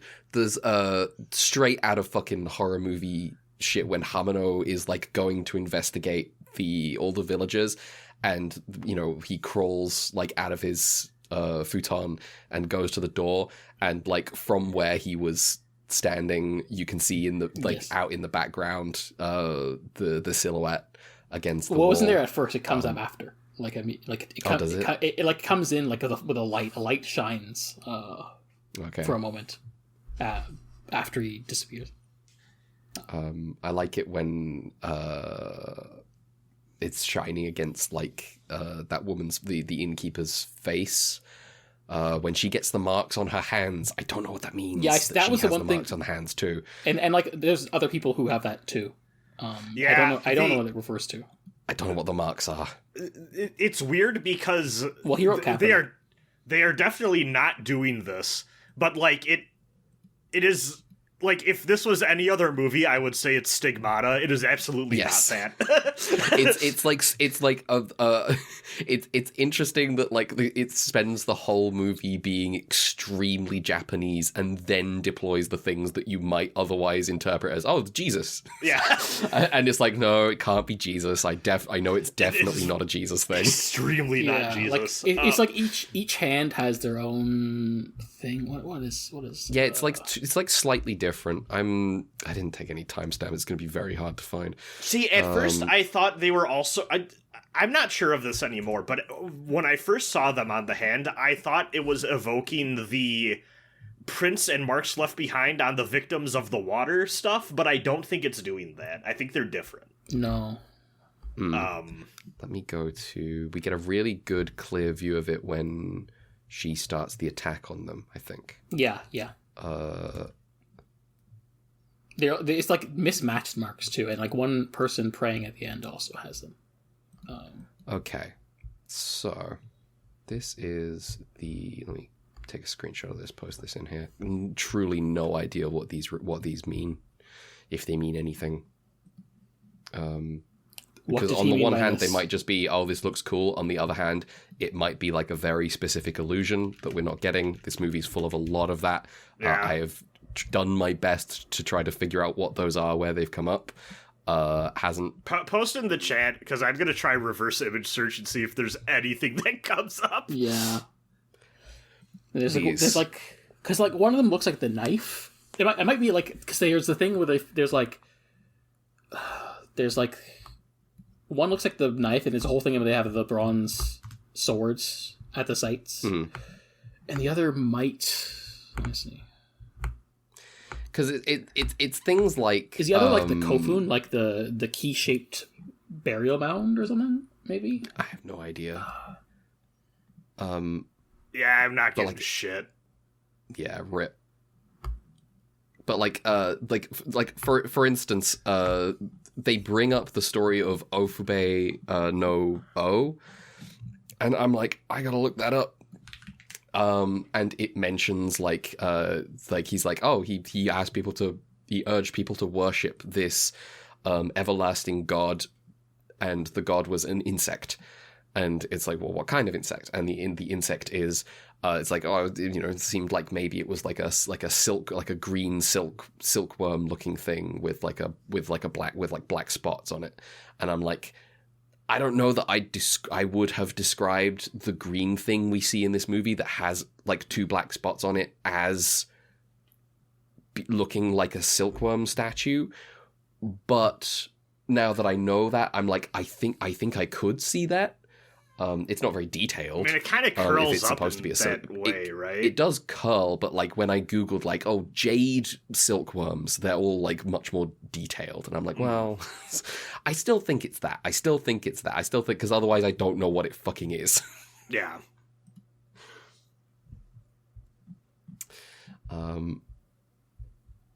Anyway. We need more things like what this. The thing... Oh, no, I don't think.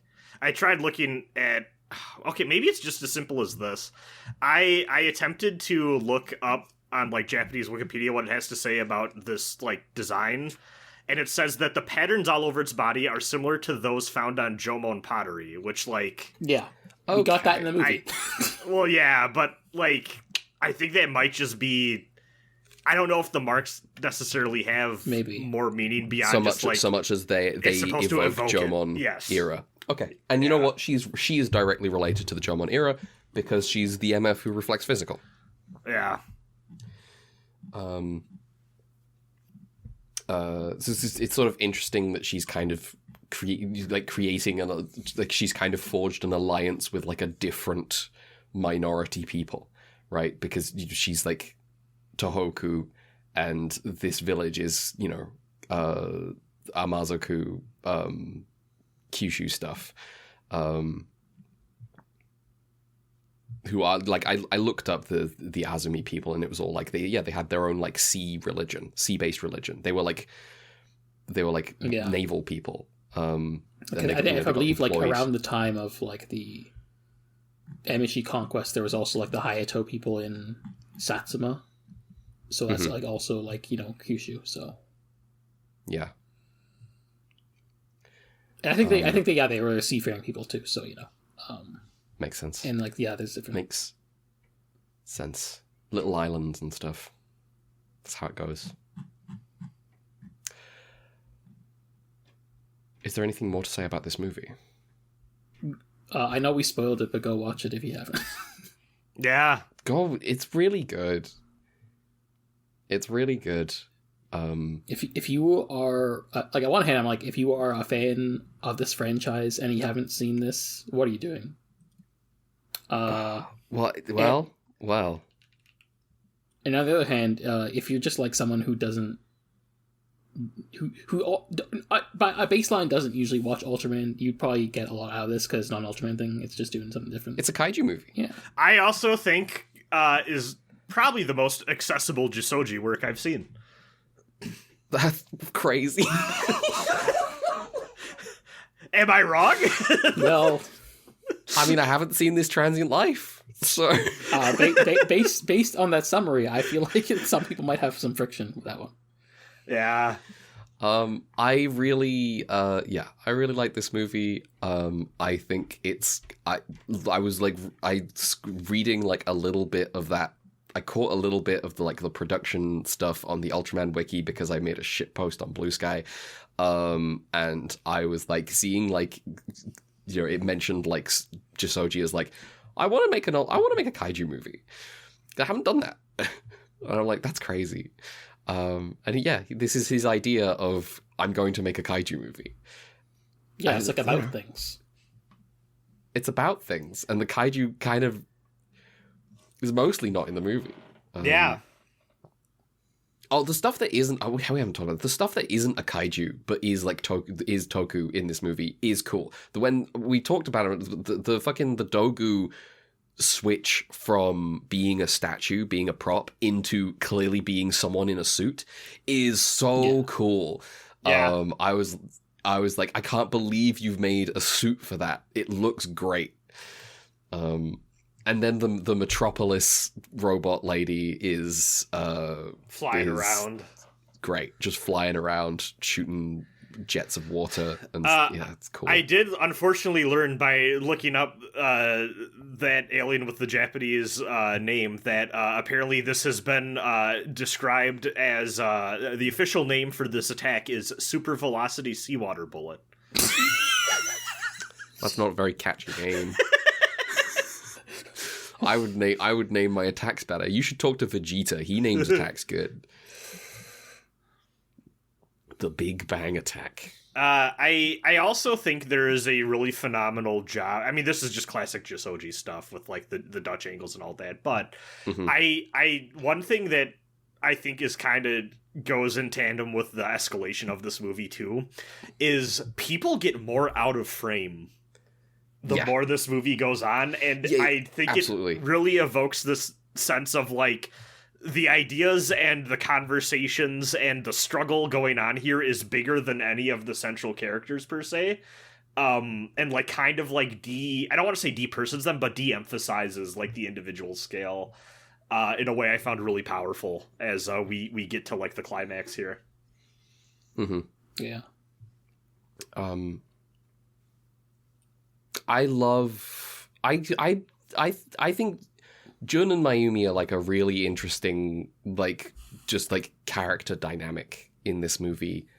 In terms of like that, when he's like saying like, you finally trusted, like the kind of him realizing how important it is that this stuff be preserved, like the moment he sees it. But the moment he sees it is too late. Yeah, is too late to have come to that realization. Because now he's seen it and it can't be unseen, and now everyone's gonna know about it. But him in that moment promising to be like, I'm gonna do everything to make sure that the broadcast doesn't happen. There's a real sense at the end where she's talking with Yuriko and him, I feel too, of like she has a warmth towards them and doesn't necessarily blame them per se for what has happened, but there is still like a stain of like wrongdoing that can't really be washed out or undone. I had rewritten in my summary. I said Mayumi dismisses Jun and Yuriko's apologies, and I think that sort of captures the sort of tone of it a little bit, where it's like it's not like, oh, it's not your fault. It's also like, you know, it's also kind of like not accepting an apology. You can't make good on what has been done to us, basically. Yes. Yeah. Even if you didn't mean for it to happen. Exactly. Wow. I love when movies have ideas. Yeah. It's really good. It is really good. I love Now, we often say, TV's really easy, we could do it. Movies really hard, could not do this. Yeah. No. Could not do that. Hats off Sasaki, hats off Jissoji. Yeah. Real very, ones. very good job. Dynamic Real duo. ones. The dynamic duo. The Vision. The Vision. No, that's... All right. That's the Marvel thing. Do you want to hear what people on Reddit had to say about this movie? Go for it. Okay, I do. So I was morbidly curious because our experience, and I know, so people who have long time listened to this podcast, I normally do not go out of my way to look at what people online have had to say about many things. Sometimes I stumble onto it while trying to research people or look at other Ultraman related things for the podcast. But normally I'm not going out of my way to look up stuff. However, we have often heard Ultra Q, the original, described by Ultraman fans as, oh, that thing that, like, you don't have to watch, or, oh, it's better than you might think. Because a lot of people drawn to this series are not drawn to it per se, maybe for the same reasons we are, let's say. You know what I mean? Mm-hmm. Like, a lot of people are here for the big silver man, and this is something I've accepted. This did make me curious what the average Ultraman-based community discussion had to say about this very, very big-minded, chock full of ideas movie. And I was just like, I gotta know what these people are saying. So this first post I found was from 2 years ago. And was by a user saying, gonna keep this one short since I don't have a lot to say. Finished watching Ultra Q, the movie Legend of the Stars, which was released on April 14th, 1990, with a runtime of roughly 106 minutes. It was definitely one of the movies of all time. I was left confused and underwhelmed. Confused due to plot reasons and underwhelmed because of how meh the movie was. Characters were meh, plot was meh, it was all just meh. The message wasn't even subtle, very big on preservation of culture and traditions and anti-tourism. That's honestly all I have on this movie. Next is a show I wasn't originally going to watch, but decided to anyways. It's time to tackle Andromelos. Oh, that's so funny. Oh, my Andromelos. And I just feel like this is a lot too... This is very dismissive in a way that kind of astounds me. It is. Oh yeah, just like us with Ace, right? Yeah. Just like us, we put in the work. We put in the work. This is, yeah, there's just like a degree of like, because it's interesting. Like I was saying earlier, I don't know if I actually said this when we were recording, but like the pacing of this movie is weird in that it's a very slow movie, but also everything is happening all the time. There's so much happening. I had a few other posts I'm not going to read verbatim because this was kind of the one where I was like, oh my god. But there are a lot of other posts from people that are... thing makes it extra funny. Yes, yes. But there's a lot of people that are like, it's repetitive, it's slow, it's weird, I don't really get it. Skeleton. And like, that's my thing, is I'm like, this is... Slow is an odd descriptor, because like I understand how, because it is slow, but it's also very heavy. Mm-hmm. And I think that a lot of the people coming from this from a typical, I don't think that what Tokusatsu has become and what Ultraman as a franchise has become equips people with maybe the interest or knowledge that they need to tackle a piece of art like this and be able to really wrestle with a lot of the ideas in a way that does it justice for what it's utilizing its runtime for. Mm-hmm. And that makes me really sad. This makes me feel like the way that we talked about a bit with the Jissoji drama, but it's like the way that Jissoji lost the war is like, yeah, there's like a recognition that his episodes are good and meaningful, but that's where it starts and ends, basically. Yes. To get something out of this movie, you kind of need to care about people. And I don't think a lot of Ultraman prepares you to care about people. But it's about hope. Everyone tells me it's about hope and humanity, and you know.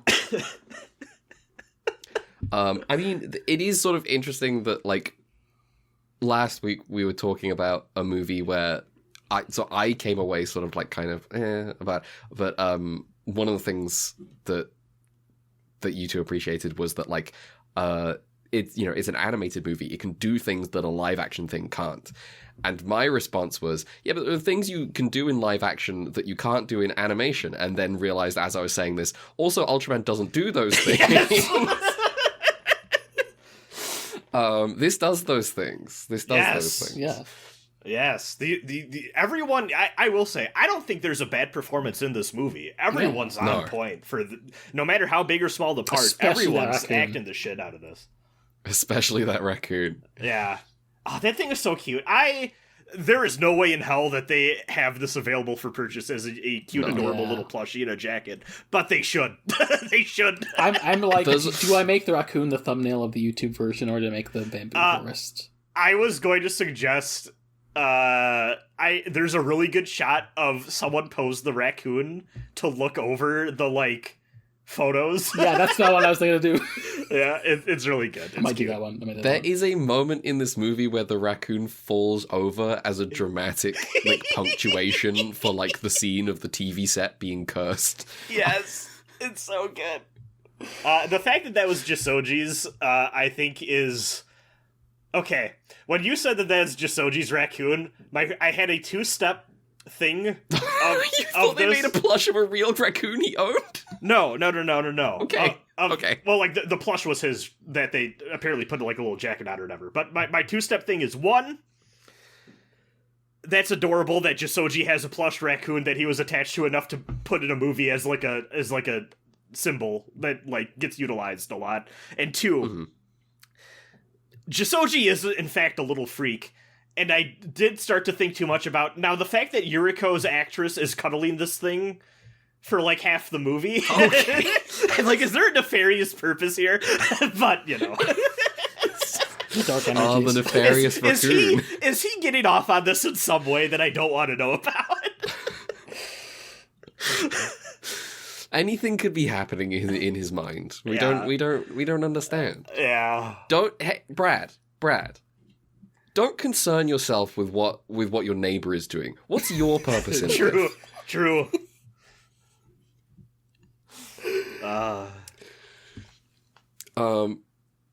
Jissoji made a movie to be like, don't fucking look at my windows. You don't want to see things.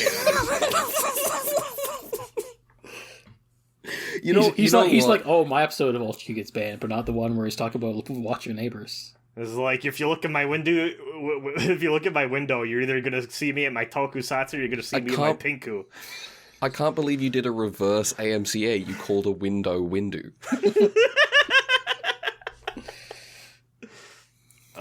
What if Mace Windu? What if Mace Windu showed up in an Ultra Q episode? He's like, I have a really special. He's like, I have a really special fighting style where sometimes I tap into my inner darkness, but to use it for good purposes.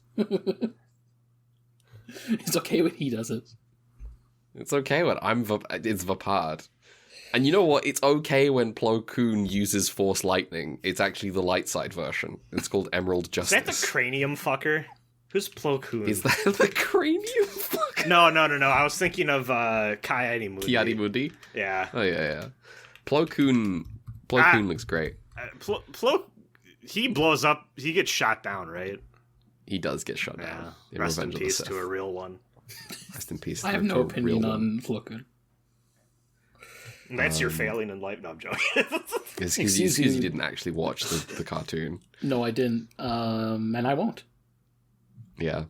Yeah. Well, that might be it. I think that's it. When we start talking about Plo Koon, we're talking about the Star Wars. We're talking about the Star Wars prequels. I think we're done. This should not be a... I can't believe I'm subjected to Star Wars more often than I care to. I've been listening to the Revenge of the Sith novel, and you know what? It often has the source. It often has the I couldn't read it with my eyes. I truly could not do it. But listening to it, it's bearable, and Anakin and Obi-Wan are so in love. It's crazy. Also, the Padme stuff is... I don't know, it might be worse than the movie. Damn!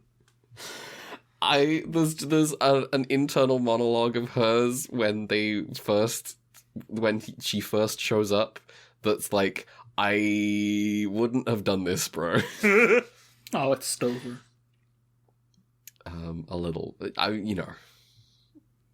Matthew's making some decisions.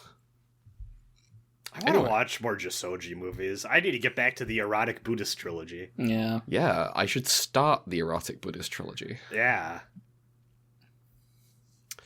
Well, we are done talking about the movie.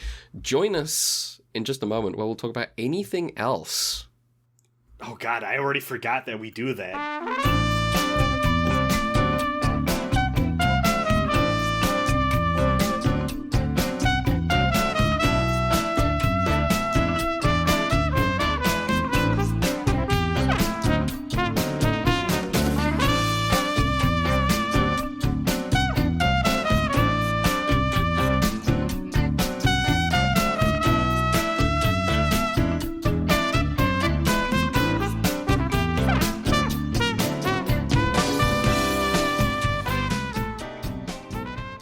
I'm back. Hello, back. Is Mel here? Did Mel also... Mel also went away. I see. I realized this when I was speaking. And no one replied. And then I was like, no one is replying. Okay. I had this last night where a friend was like, oh, I think my headphones died. And I was like, oh, nobody was talking. And she went, oh. Oh, I did when we did the wonderful Precure podcast. I did a full opening intro and then through to Mel, and then realized she wasn't there. And I was like, I'm including that in the thing, because it was funny how identical it was, and I was like, yeah, I'm just gonna let the people see. Someone retweeted this again. I fucking love this post so much.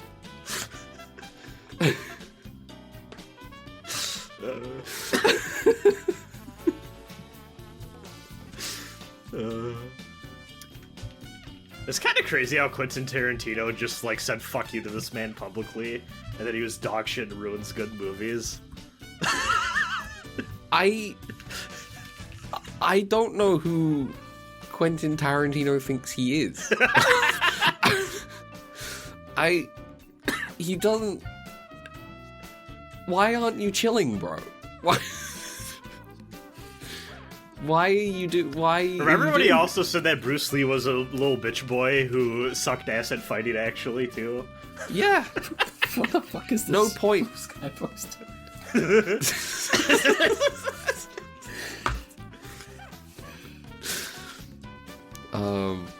I don't know, especially because he picked a guy who's just broadly well liked.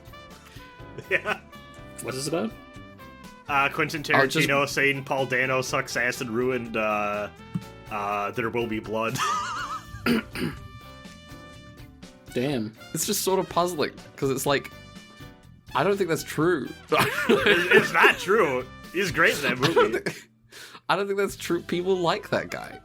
Why are you doing this? Yeah. Tarantino typing angrily from Tel Aviv. I do also think there is just a point of influence you get to where you do just kind of need to shut the fuck up to be a decent person. And this is one of those. He is at that spot. I think he should also not be in Tel Aviv.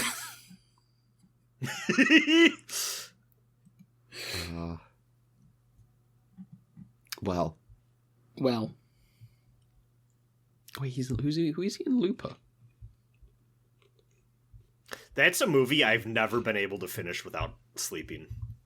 I don't know why. I don't dislike it, but I have attempted to watch this movie 3 separate times, and every time I've fallen asleep.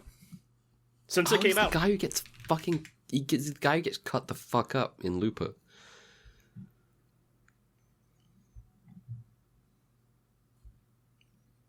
I like Looper. I've never seen it. I like the parts I was awake for. Yeah, it's like back when Rian Johnson wasn't too Twitter brained. Yeah, I like. He also did. He did Brick or whatever that other movie was. That was a fun one. I haven't seen Brick, but Brick is fun. People like it. People like Brick. It's cute. Welcome back. We're here to talk about anything else. I did one thing. What was your one thing? I mean, I've done more than one thing, but I did one thing that I thought was kind of funny enough to bring up. Okay. I've been playing Sleeping Dogs. Sleeping Dogs are pretty good. I like Sleeping Dogs. What happens when I'm watching Sleeping Dogs is I go, you know what, I should watch A Better Tomorrow. And so I watch A Better Tomorrow last night. Okay. And then I think to myself, I'm going to leave Sleeping Dogs for a few days because it's not fair. Because A Better Tomorrow is it's like John Woo's like big breakout hit. It's fantastic. It's like 95 minutes and it's this huge, like big melodrama about a triad guy who gets caught he goes to Taiwan to do a deal. He gets caught, goes to prison for 3 years. But meanwhile, his dad gets killed in an attempted kidnapping to try to keep this triad from talking. And his younger brother has just become a cop. And then he gets out of prison 3 years later. His little brother doesn't want to talk to him. His best friend has had like this whole this catastrophe has befallen his best friend after he's left, and it's just this trying to pick his life back up and trying to change everything for himself, and show his little brother that he can be a better person. And it's just all in on this fucking honor and loyalty and brotherhood melodrama. And you've got Chow Yun-fat and what's his face? About it tomorrow.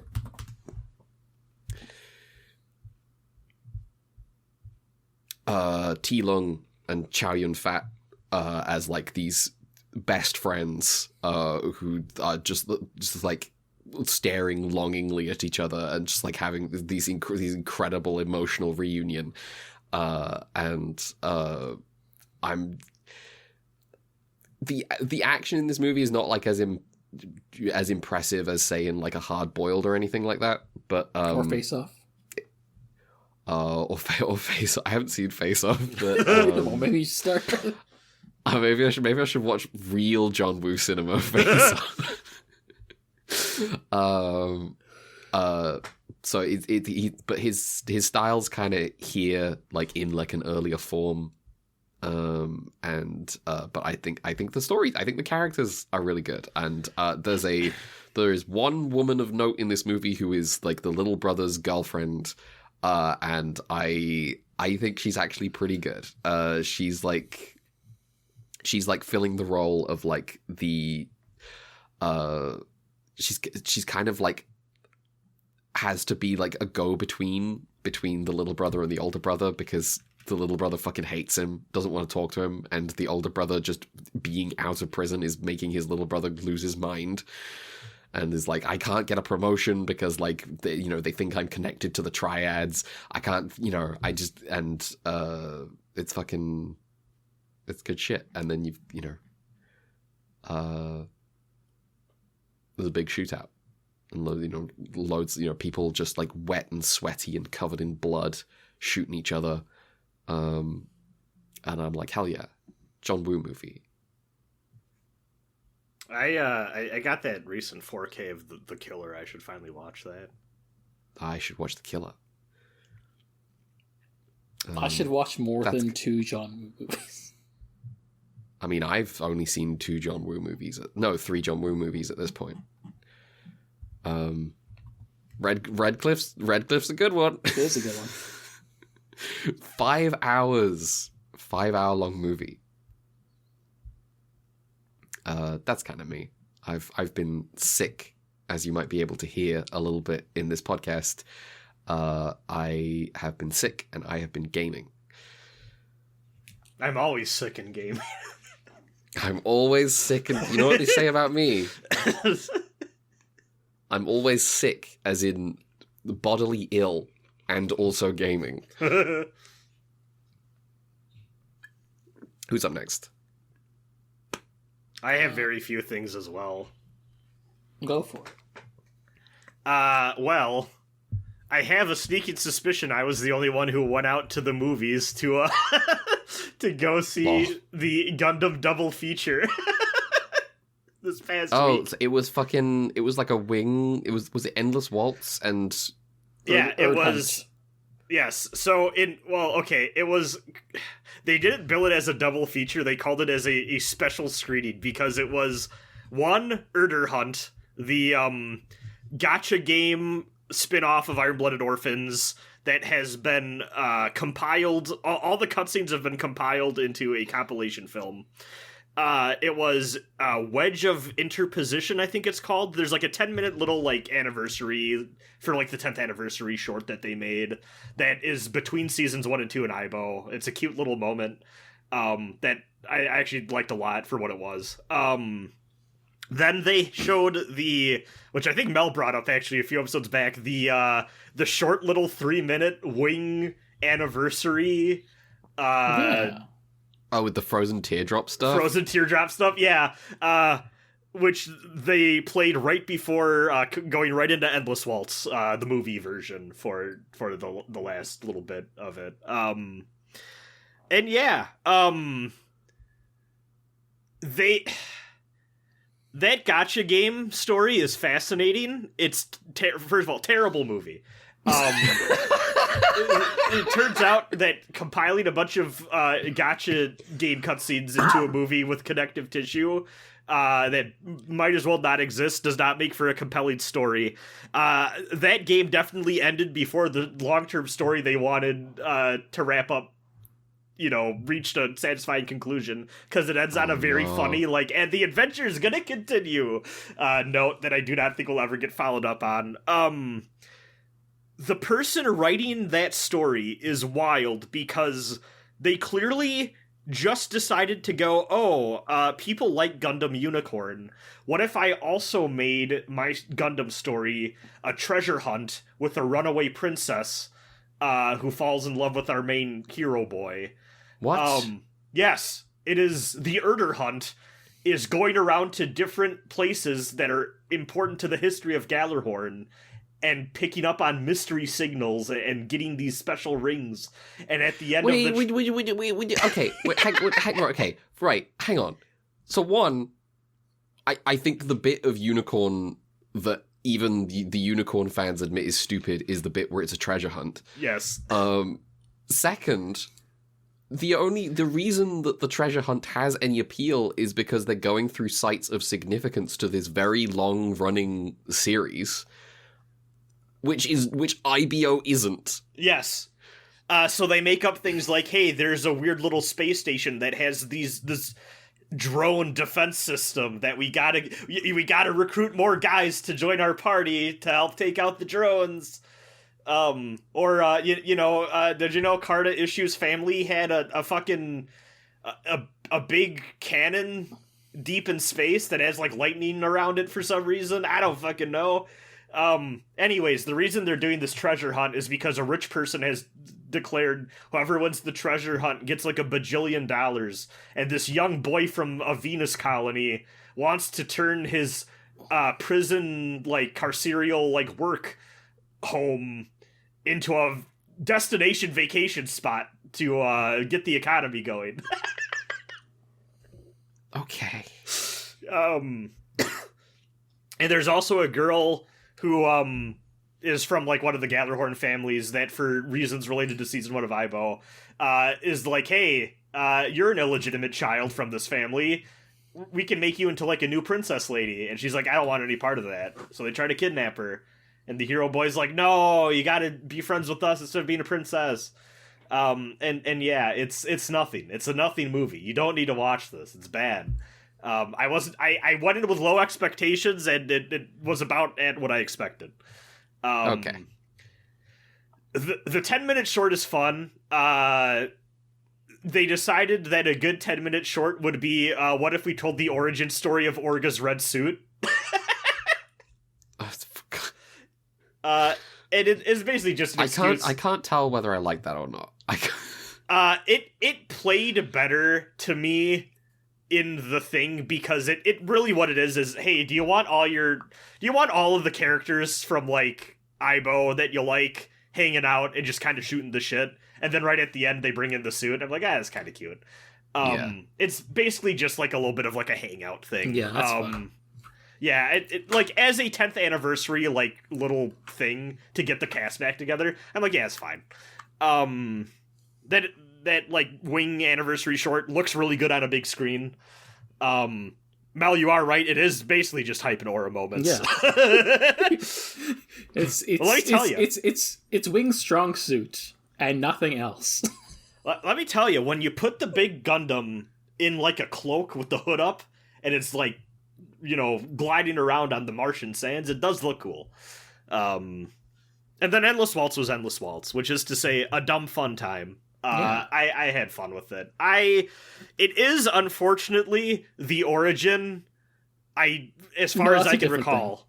Well, god fucking damn it. It is the starting point of a thing I do not like in Gundam. What if we take out the robot but not the guy inside, as a deliberate choice we're making? At the very least in Endless Waltz, it is a conscious choice being made by people for a reason, and they do suffer because of it. They do go out of their way to say, we almost lost because we did do this.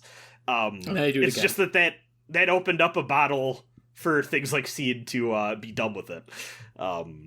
But, Endless Waltz still a very fun movie. There is a line in that. So I have not seen the Endless Waltz dub probably since the early 2000s. There is a line in that where they cut to Duo's flashback because they have all the Operation Meteor flashback scenes. And Duo's like, yeah, I was going to shoot you, everyone in this facility, and then myself. And I bust out laughing. I should say, I was the only person in the theater. Okay. So... but that was good fun. It's always a joy seeing Gundam on the big screen, even if it's stuff I'm not, like, super warm to. I really hope that they do a showing for F91 someday. That would be sick. I would like that a lot. I think that movie looks great, and look even better on a big screen. The other thing I had... Well, okay, I got two things, actually. One... I've been getting a little shmup-brained. Nice. Do you remember, like, a year ago when I complained about I got my arcade cabinet and the monitor was broken and I needed a replacement? Oh, you fixed that? Yeah. Guess who finally yelled at them enough over Facebook Messenger to be like, can I please get a replacement monitor for the thing I got that I paid an exorbitant amount of money for almost a year ago at this point, and they finally sent me a replacement monitor. Fucking annoying. Do not buy from Unico. Just, I like the thing they made. The customer experience has been terrible, and I do not trust them to, like, send people parts that work without it being a hassle. And it took me, like I said, it took a year for them to give me a replacement. Ridiculous. Should not be that way. But I do finally have a working screen for that monitor that doesn't have a bunch of, like, dead pixels on the bottom, kind of ruining the experience. Yeah. So I was like, yeah, I should, fuck it, let's play some shmups. So I went back to an old favorite of mine, Esperade, and I played through that a few times. That's a thing. I fucking love that game.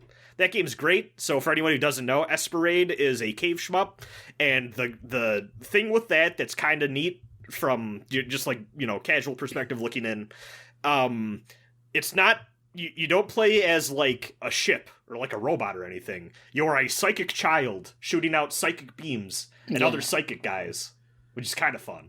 Yeah. Very Akira inspired. It has, like, unique scoring stuff going on. I'm kind of too stupid and not familiar enough to, like, really exactly get it. But, like, you have, like, a basic, like, wide shot and then, like, a more, like, heavy duty, like, special shot that you kind of use for the big damage on, like, the bigger enemies. And you have, like, your bomb is kind of like a shield as well. It's neat. There's a lot of cool stuff going on in that game. I'm pretty sure it's one of the M2 shot triggers that didn't get localized. But I have that on Switch, the Japanese version, and they have some changes to that game that I think people generally tend to like. Yes, that is a beloved version of that game. Because if I recall correctly, there's something about the scoring mechanics where it's like, well, the meta of the game vanilla is milk the bosses, and that's not great. So yeah, it's a cool game. Shoutouts to M2 also for doing the Lord. Some of the best in the biz. They made a new, like, Game Gear Alesta game for that one Alesta collection, which is kind of crazy. Yeah. Do you ever play, like, Escaluda? I think that's how it's called. I have touched it. I have not touched the sequel, but I do want to get more into those. Specifically, actually, this kind of segues into what I was talking about. I like Esperade a lot, and this was... Like, I've played through it casually, just kind of, like, credit feeding a lot in my life before, just because it's, like, fun to do that. But I did kind of approach it this time with, like, okay, what if I actually kind of start to learn this a little bit? Esperade is known for being a very hard game. Most cave games are. To be honest. Yeah.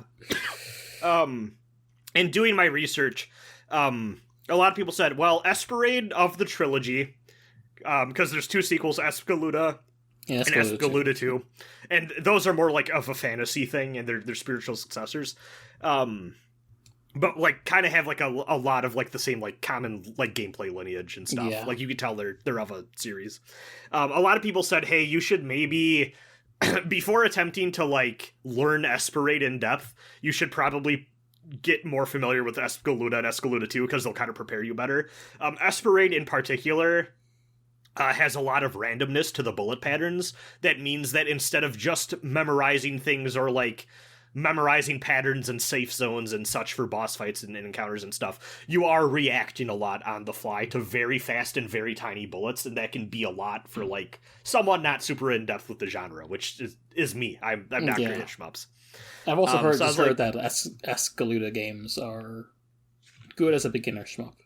Yeah, I have heard this too, so I'm like, I'll probably give that a go soonish. But also, I did play one other game. I played, the way it's capitalized, I'm not sure if I'm supposed to call it RefRain or RefRain, because it's REF, capital R-A-I-N. Prism Memories. I think I've seen, but I don't know if I've played it yet.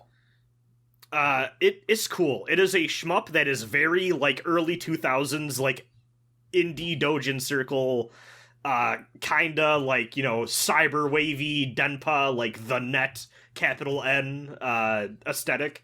I've known this game for a long time because the soundtrack is fucking killer.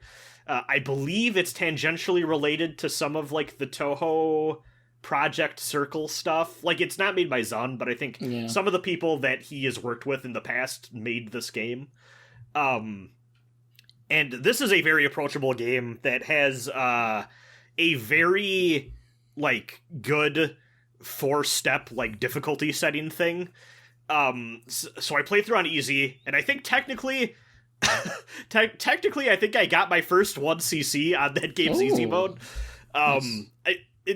It's not something to write home about. It's very cakewalk. But I was just like, oh, I guess I did that. Normal mode adds a... So, I guess I should also say, the easy mode ends right before the final stage, which is basically a really long final boss fight. So I started playing on normal, and immediately, like, that final boss kicked my ass.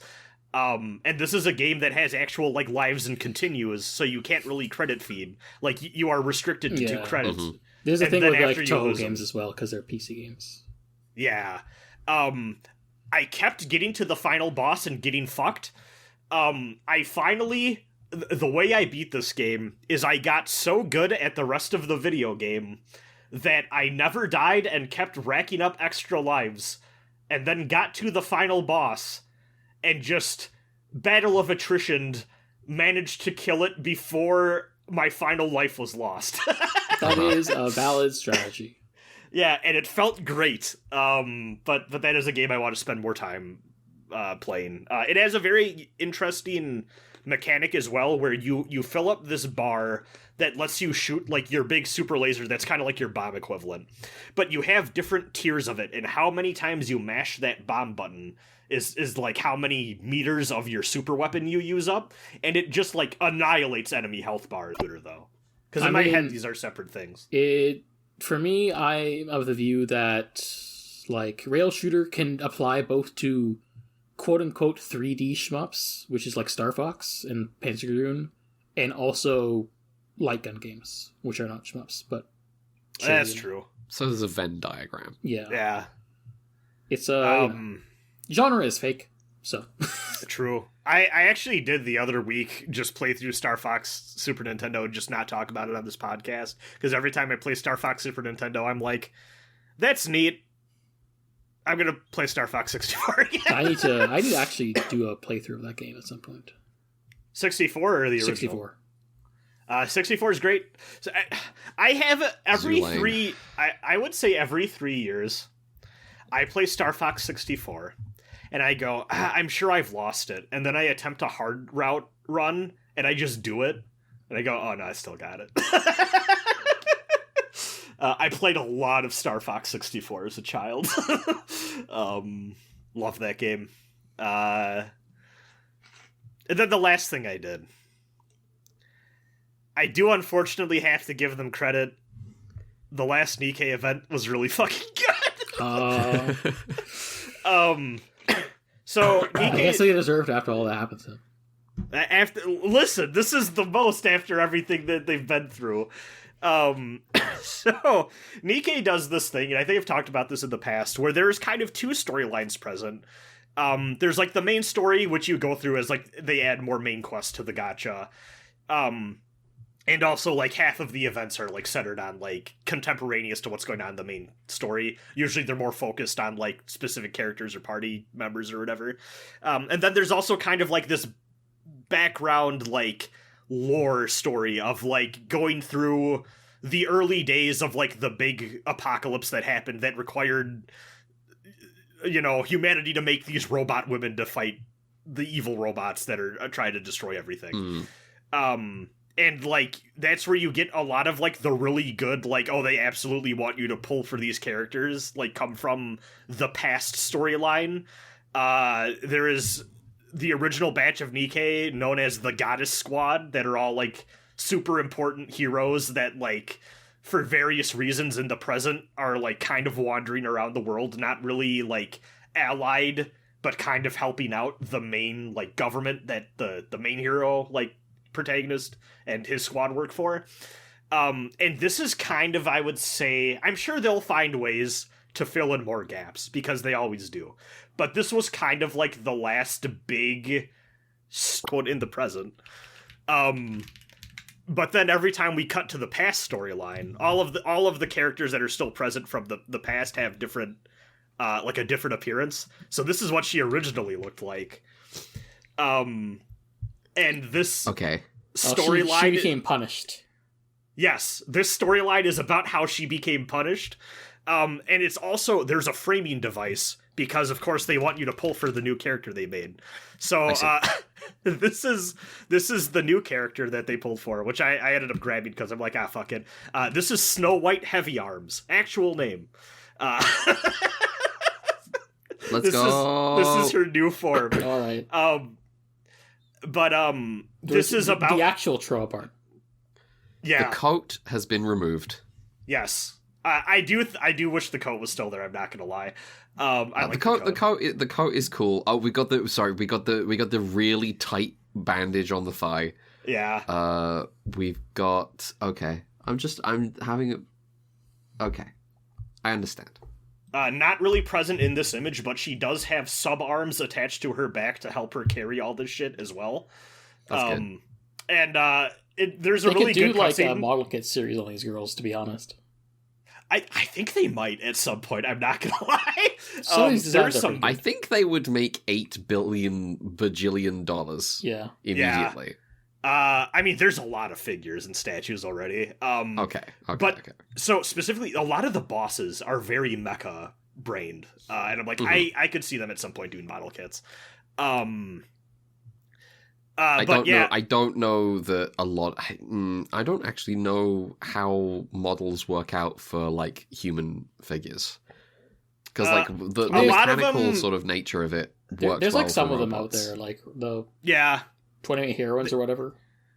Okay. They do. There's like Gundam Girls Generations, I think they're called, kits too, where it's like if you want a model kit of Sayla, like they have those. And I think people like them naturally. Obviously not as popular as the robots, but like they do model kits of humans. But yeah, this storyline centers on Snow White as she goes from this middle image I posted, known as Snow White: Innocent Days, to Snow White, who is the top image I posted. It also takes place a little bit after another story where like the fake Kamina of the past storyline is dying, and she kind of leaves everyone, and everyone's really sad about it. And the other character who I referenced, Lily Weiss, who's not really present in the present storyline. This opens with her learning that she is like terminally ill and going to die soon. So everyone's also big sad about that. Like, oh no, we're gonna have another one of our friends die. And specifically, Snow White is kind of treated. You kind of get this from the design of the character. She's kind of like the tag-along kid of the group, who everyone's kind of like, you know, sure thing, kid. Like you're here to back us up and like invent new weapons for us, but like in a fight, you kind of panic and you're not really that helpful. And everyone kind of treats her with kid gloves. And this is her being like, everyone around me is dying, and I'm kind of fucking sick of it. I'm gonna become like more of an active combatant.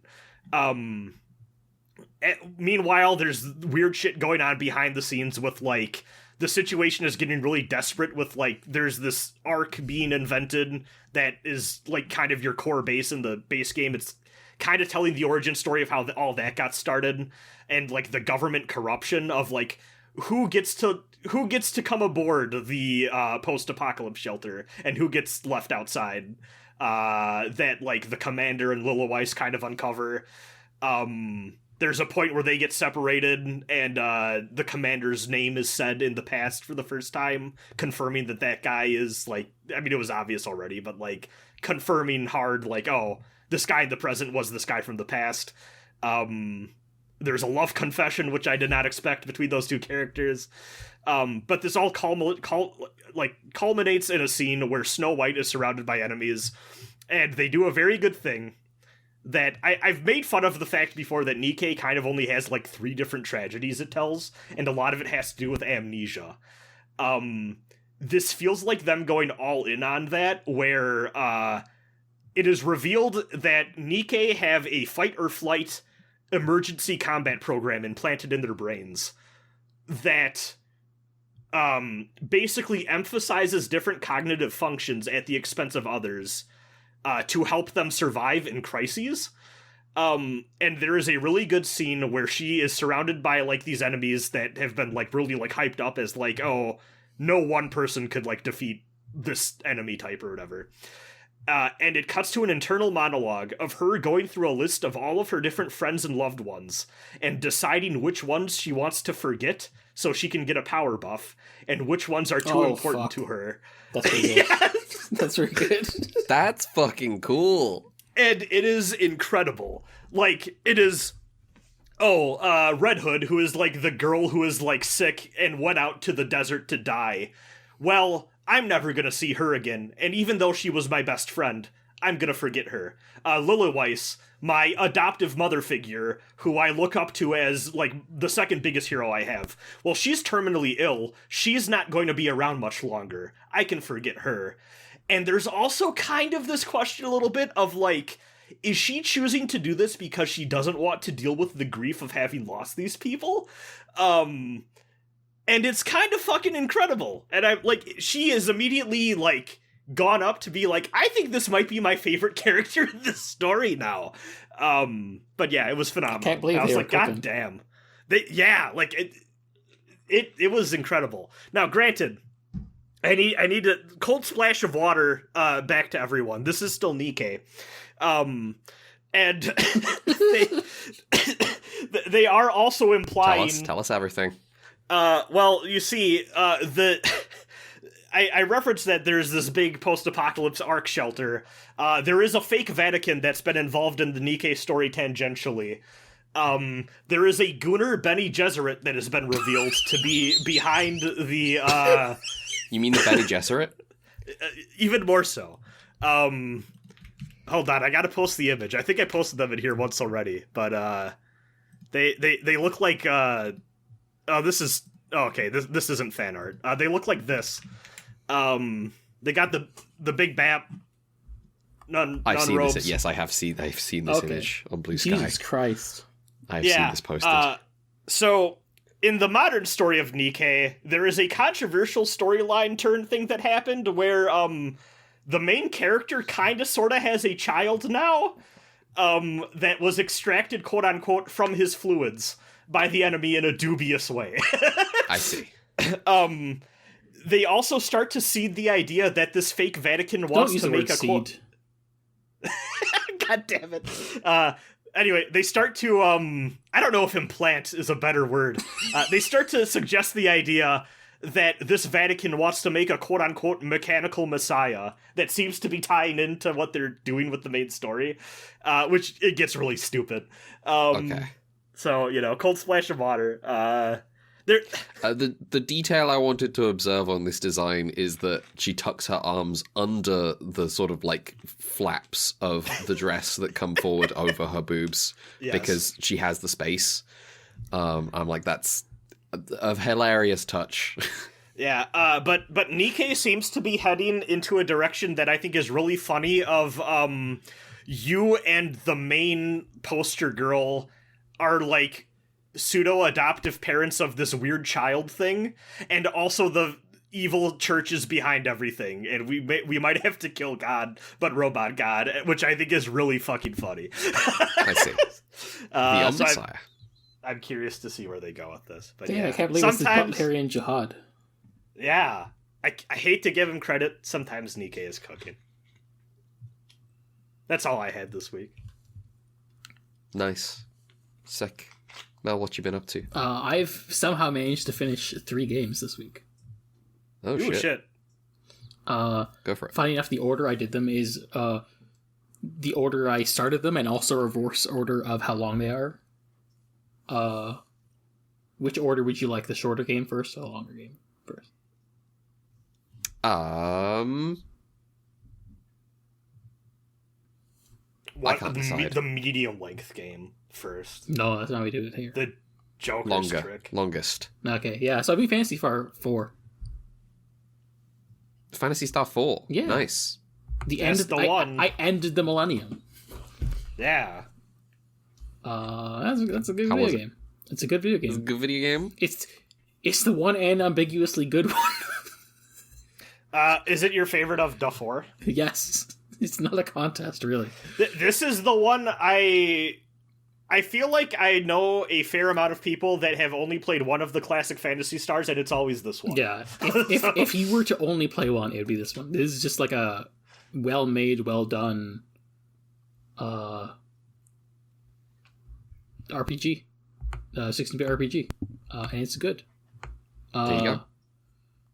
I don't know if I've talked about the mechanics before, but yeah, it's like it's a culmination of everything. They have like a macro system where like you can like map what your inputs are for each character on, like you have like up to 8 macros, so that's some of the automation you got, and that helps with like there's a system of combo attacks where like if you have characters like right next to each other in the turn order, then they can activate certain combo attacks depending on what their spells are. There's vehicular combat sequences where you have like a vehicle, you get in a tank and then you fight enemies, and like there's like crazy parallax as you target stuff. There's like fun, the cutscenes are usually like these fun like mega panels that's like really expressive. There's a lot more character work being done in this game compared to other ones. It's just like oh, this is cool. I like this. Yeah, it's love expressive sprites. It's just good. Like it is. Like I feel like with all the other ones, there's like an asterisk I have to do for each of them, especially 2. You just get that jab in there. Yeah. Just get it in. It's going through all these. I don't know why, but Gumbia's Temple sounds like something you would visit in Candyland. I just want to throw that out there. Gumbia's Temple is my... For me, I'm like... It's crazy to me. People are like, damn, 3 is the black sheep and 2, that's the real classic. And I'm like, well, one of those was actually fun to play. I'm sorry. Yeah. Is your order 4, 3, 1, 2? I'm not sure. Well, 2's on the bottom. 1 is just kind of different. Apples to orange some way. I see. Here's some more cutscenes. There's, so sometimes they have like these like comic panels over top of like the world, the map you're on, but like sometimes they just look like a black background. Is it a little like Tales of Skit-ish? Maybe. Yeah, a bit kind of like. Obviously, it sounds a little bit like Dragon Quest combat screen. Maybe like Dragon Quest 1. Yeah, that's more like it. Here's some more of these. Good stuff. These look really good. Yeah, these like right at the tail end of the Genesis lifespan too. It's like it's crazy. Yeah. The one in the back that's just the night sky or like the space like stars is. Then everything else is on top of it. Looks really sick. Yeah, I'm scrolling through like a bunch of like. Yeah, I'm just like going through like a Discord server I'm in to try and like get old screenshots because it's like, damn, this shit's crazy. What they did. This game's like kind of unreal. I do like this one where it's everyone really sad at a grave and there's just a purple like monster guy in the far back. Yeah. I mean, they're aliens. That rules. Yeah. Yeah. There's a shot of the mech combat. This looks good. Oh, yeah. Sick. Yeah. This is really cool. Yeah. It's a cool game. I gotta recommend it. I think like if you were to play one of them, you can do this one. God, I'm just like instant like fucking X-Wing video game. There's a reticle flashback. there's a reticle that shows up when you target the enemy. That's good. Excellent. Mech warrior ass. Yeah. Yeah. I love it. When you target the enemy in the mech combat sequence specifically, it like pans over to like put the reticle over top of them and shoots it. So there's a cool parallax stuff, and it's really cool. That's the good shit. Cool. And yeah, very happy to have made it through the end. Are you gonna become a PSO sicko now? I do want to try that at some point. I don't know if I want to try like at least the single player content on like the Dreamcast / GameCube. Yeah. I'm maybe more interested in that and then being in, because I'm not built to be an MMO person, but I'd be down to try the original PSO. Me and my friend Jake keep thinking we might do, because like you could set this all up. You could do like Blue Burst or whatever, stuff. yeah, on PC. Well, not for PSO. He actually, I should say, Jake, very in like hardcore PSO2 vanilla player. Yeah. And he not really a big fan of New Genesis. Went back to Blue Sphere. I get the impression that a lot of people don't like New Genesis, but I also don't know if you can like if New Genesis like blocked off the original PSO2 or just like he ran out of stuff. No, you can still play base PSO2. It's just that like there's not a lot more new to do in it. Yeah. So he went back to Blue Sphere, but he and I keep talking like we might do the shit in the emulator to play Phantasy Star Zero. Because you could do that in play, which is kind of sick. So yeah, I don't know much about the franchise once it gets into online mode. It is interesting to know, like, oh yeah, the people who did PSO were the people who made the original games, by and large, barring 3. But also, by that point, they had named themselves Sonic Team, so that's why Sonic Team is the team that made PSO. It is crazy. It's like, oh yeah, why is Phantasy Star 3 different from Phantasy Star 2? Oh, it's because the Phantasy Star people were making Sonic the Hedgehog. Yeah. Maybe this is why Sonic Adventure's like that. They're like, yeah, we're gonna make a Sonic RPG because we we had that pedigree.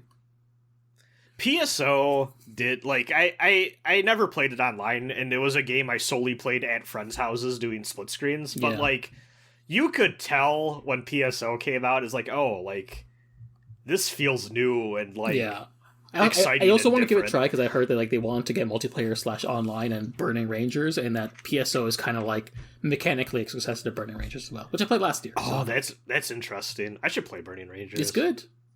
It's short. That was a Saturn game, right? Yeah, Saturn. It's like the Sonic Team made 2 Saturn games, and they were not Sonic games. What was the other one? Nights into Dreams. Oh, duh. Yeah, of course. Both are Saturn's cool. I should play more Saturn is games. cool. I like the Saturn. But yeah, lucky me, I'm like months ahead of where the Retrograde Amnesia podcast recordings are. So I'm like, well, cool. I don't have to. You can chill. There you go. I'm chilling. I can just like focus on other stuff. So that's nice. All right.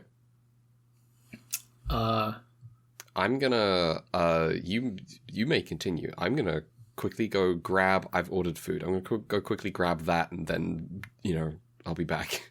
It's important what food. Yeah. Oh, they're gone already. Yeah. So the second game I beat. This is the medium size one. This is the next game in like my friend's game book club thing.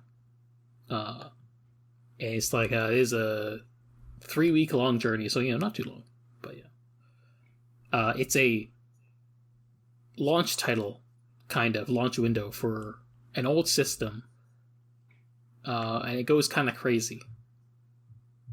Now I'm gonna set the scene for you. Yeah. What if you had a game that had like 2 different phases that you will kind of go between?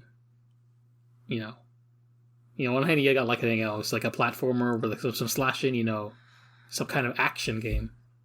And on the other hand, you're like doing some like simulation stuff, like you're building some shit and like raising some people, like some kind of Actraiser. Oh yeah. Yes, I played Actraiser. OG or the OG on the remake. Super Famicom, well, Super Nintendo. I don't think I knew that was a launch title. It's not like launch title, but like launch window, like within a few months. It's like crazy how early this game is in the Super Nintendo library. That is a nifty game. Yeah, I've touched it for like an hour or two before, but I never got super far in. It's neat though. Yeah, it's Quintet game, their first game. Seems like it's got thematic stuff going on with like their Soul Blazer trilogy, which is, I want to get to that at some point. One thing I want to do this year, like now that I've done Phantasy Star, is like I want to get into like the early East games, and then the Actraiser, not Actraiser, the Quintet trilogy, because I'm like, I want to do these for a while, and those are like shorter action RPGs in the grand scheme of things, so it's doable. And also like Quintet split off from Falcom people, so it's interesting to think of that lineage. This is definitely like more of an RPG than expected, because you do like kind of level up, but except the leveling up is done by like the city building stuff. The platformer stuff is honestly, it's okay. It's not bad, but it's also like kind of rudimentary, and sometimes like it's the Castlevania style in terms of, like, you have a ranged attack that's pretty good, like most things die in one hit, but also like you sure are heavy and like have interesting directions. Like, did you know that if you can't turn around in midair, so if you're like jumping towards a boss to do an attack, you might not. You gotta commit. But also, like, you gotta like maybe like turn around before you jump towards them to attack or something. Things like that. It's, I don't know. It can be frustrating. It's, but it's also not like the deepest thing in the world. It's, I feel like, a case of like neither feels especially fleshed out, but also maybe that's like what makes the pacing work. Because like Actraiser 2, I think famously is like, this is only the action stuff, and I think it suffers for it. But also like maybe it's a more fun action game, like in terms of like the options available to you. And then I think like there's that game like Soul Seraph, which people didn't like, and I don't entirely know why. I think it sounds like the city building is more involved. I don't even think I know what that is. Is that like a hidden third Actraiser? No, it was like someone made a spiritual successor in like 2019, and everyone was like, "This is bad." But I also don't know if like how much I trust that.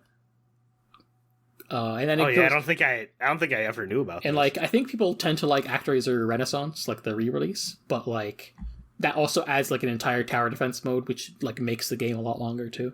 And I have no idea how that is, but it's interesting. It's an interesting game. There's like nice little fun stories.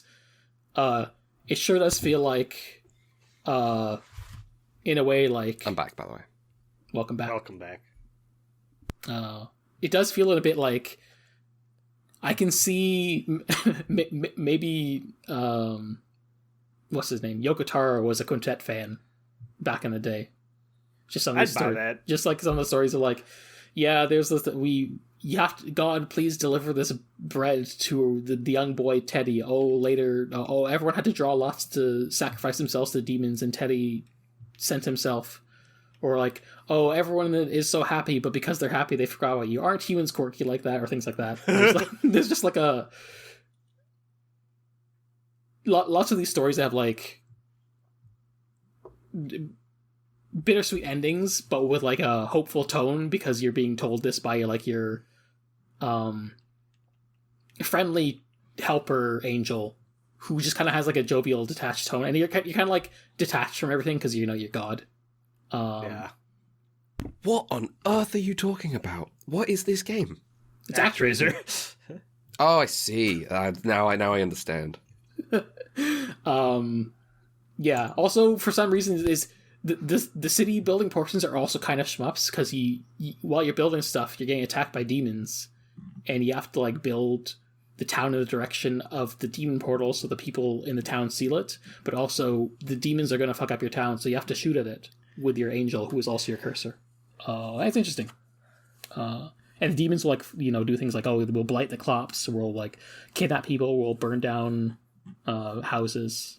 You can do magic spells, like, oh, you have to melt the ice, you have to, like, clear away the marshland. It is funny how, like, you basically terraform everything into be environmentally homogeneous, which is...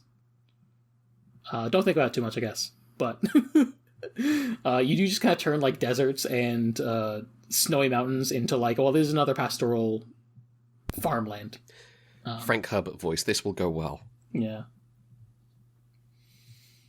And yeah, it's a nifty game. I'm glad I got to play it. Yuzo Koshiro soundtrack is pretty good, but also the highlight is the stage 1, act 1 theme, which is like the best song in the game, and then it's pretty repetitive after that. Like most of the stages are recycling the same tracks over and over again, which is a bit of a shame, because like that first song is a banger. I was about to call it the Doom curse of E1M1 being like the signature tune, but Doom does also have, you know, the rest of the music's good too. It's just everyone knows that one. As plagiarized as they are. Yeah. As plagiarized. Well, that's what makes them good. Yeah. You will have heard Shiro Sagisu's work in this podcast, dearest listener. We all know your position on Hamimon. True. I wonder how many Ultraman fans would listen to our podcast and get mad about things like that.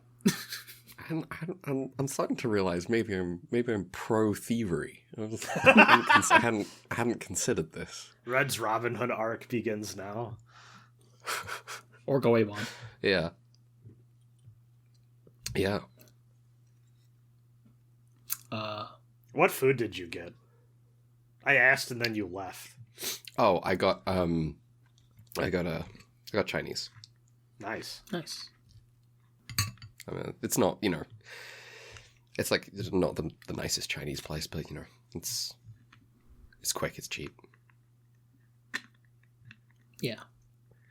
I should play more Quintet also, games. they have crazy big portions, and I can save some for tomorrow. That's how they get you. That's the smart thing. Yeah, my plan, like I said, my plan is like hopefully to play Soul Blazer, Legend of Gaia, and Terra Enigma.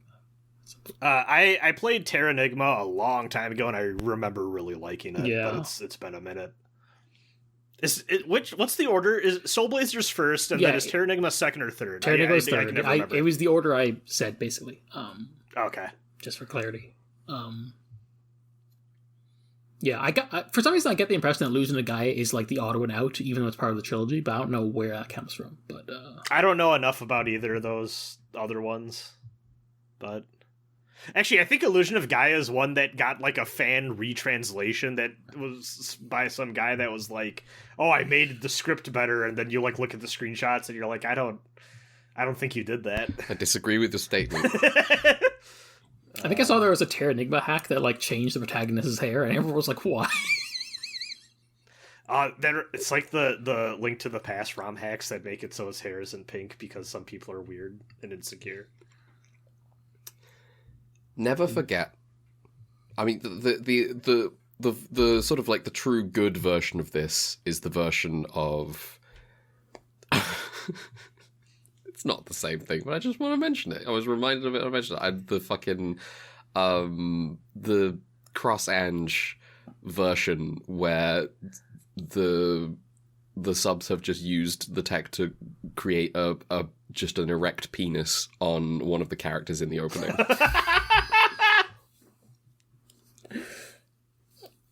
And so people just get jump scared by like they download a completely normal release of it. But because they use like the old subs or whatever, they're just like, why does Tusk have his dick out? I did not know about that. I don't think I knew about it either. I gotta watch that show. I really don't want to, but I kind of do want to. At some point.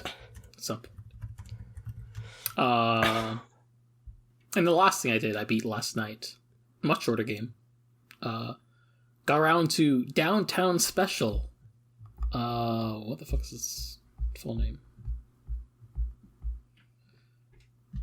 Downtown Special, Kunio-kun's historical period drama. Is this the one where they're in a school play you were talking about? Yeah, this is like the follow-up to River City Ransom, only released in Japan, where like the premise is like everyone is putting on a Jidaigeki story, and so they're all cosplaying as like samurai guys, and you go around Japan beating people up. And I think it's like they changed the name, so it's like, oh, he's Kunimaru or something. That's fun. Yeah. This game's kind of crazier ambitious. Like, when people talk about River City Ransom as like a proto open world game, and this is more that. Because like you just kind of instead of going to one, it's not a line, it's like a really deeply more complex map, which I will post in the chat because it's also kind of bonkers. Because like also, I'll describe it a bit like non-Euclidean in a way. The way that like some of these things connect in ways that don't always make sense.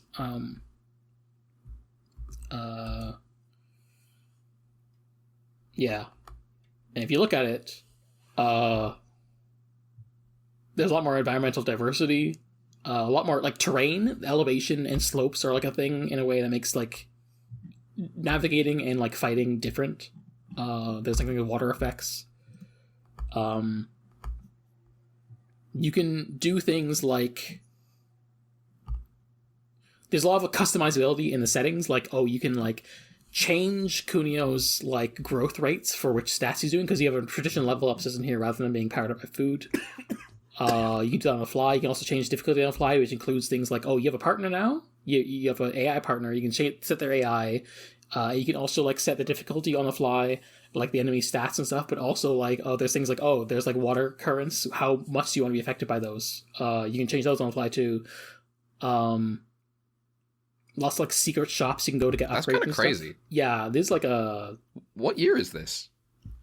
Let me see. It's on the Famicom. It might be Famicom system. Like that's crazy. Yeah. Let me see.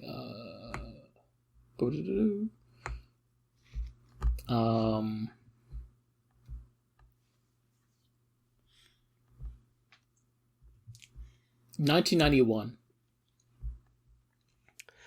It's Super Nintendo's out, but also like they're still on the Famicom. It's an 8-bit game. You go around. Basically, the way this game works is like a lot more like non-linear because the map is non-linear, but also like, you got like in River City Ransom, you have like these quote gangs and leaders you got to beat up, but you go to like different parts of the map where their lair is at, and like certain triggers will make some people show up when others. In this one, their gangs are kind of like roving around the map, and you got to like go to the different places where they are to like fight them. So like a lot of times you're just going through an area that's kind of empty, and then you get to where the guys are and you fight them. And so it's a lot more open that way. One thing I think is like,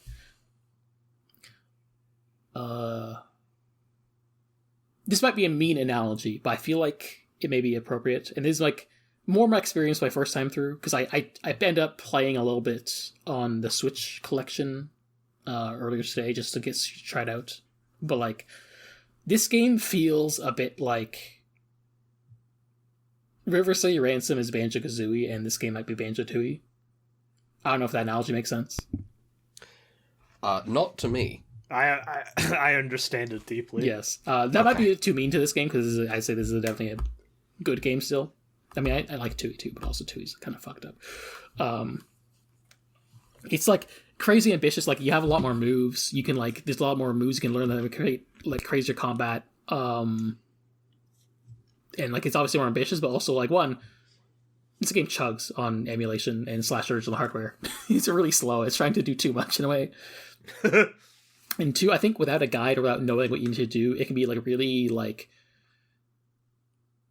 you get really lost. And like I end up like late when in my virtual playthrough, like turning down the difficulty because there's things like, oh, I have to fight waves of enemies before the boss shows up, but sometimes it takes too long. And also, if I accidentally walk outside of the stage, which sometimes can happen depending on how the stage is positioned and also just how Kunio's movement works, I have to redo the encounter by when I enter the new stage again, so I have to fight all those enemies again, which is a bit annoying.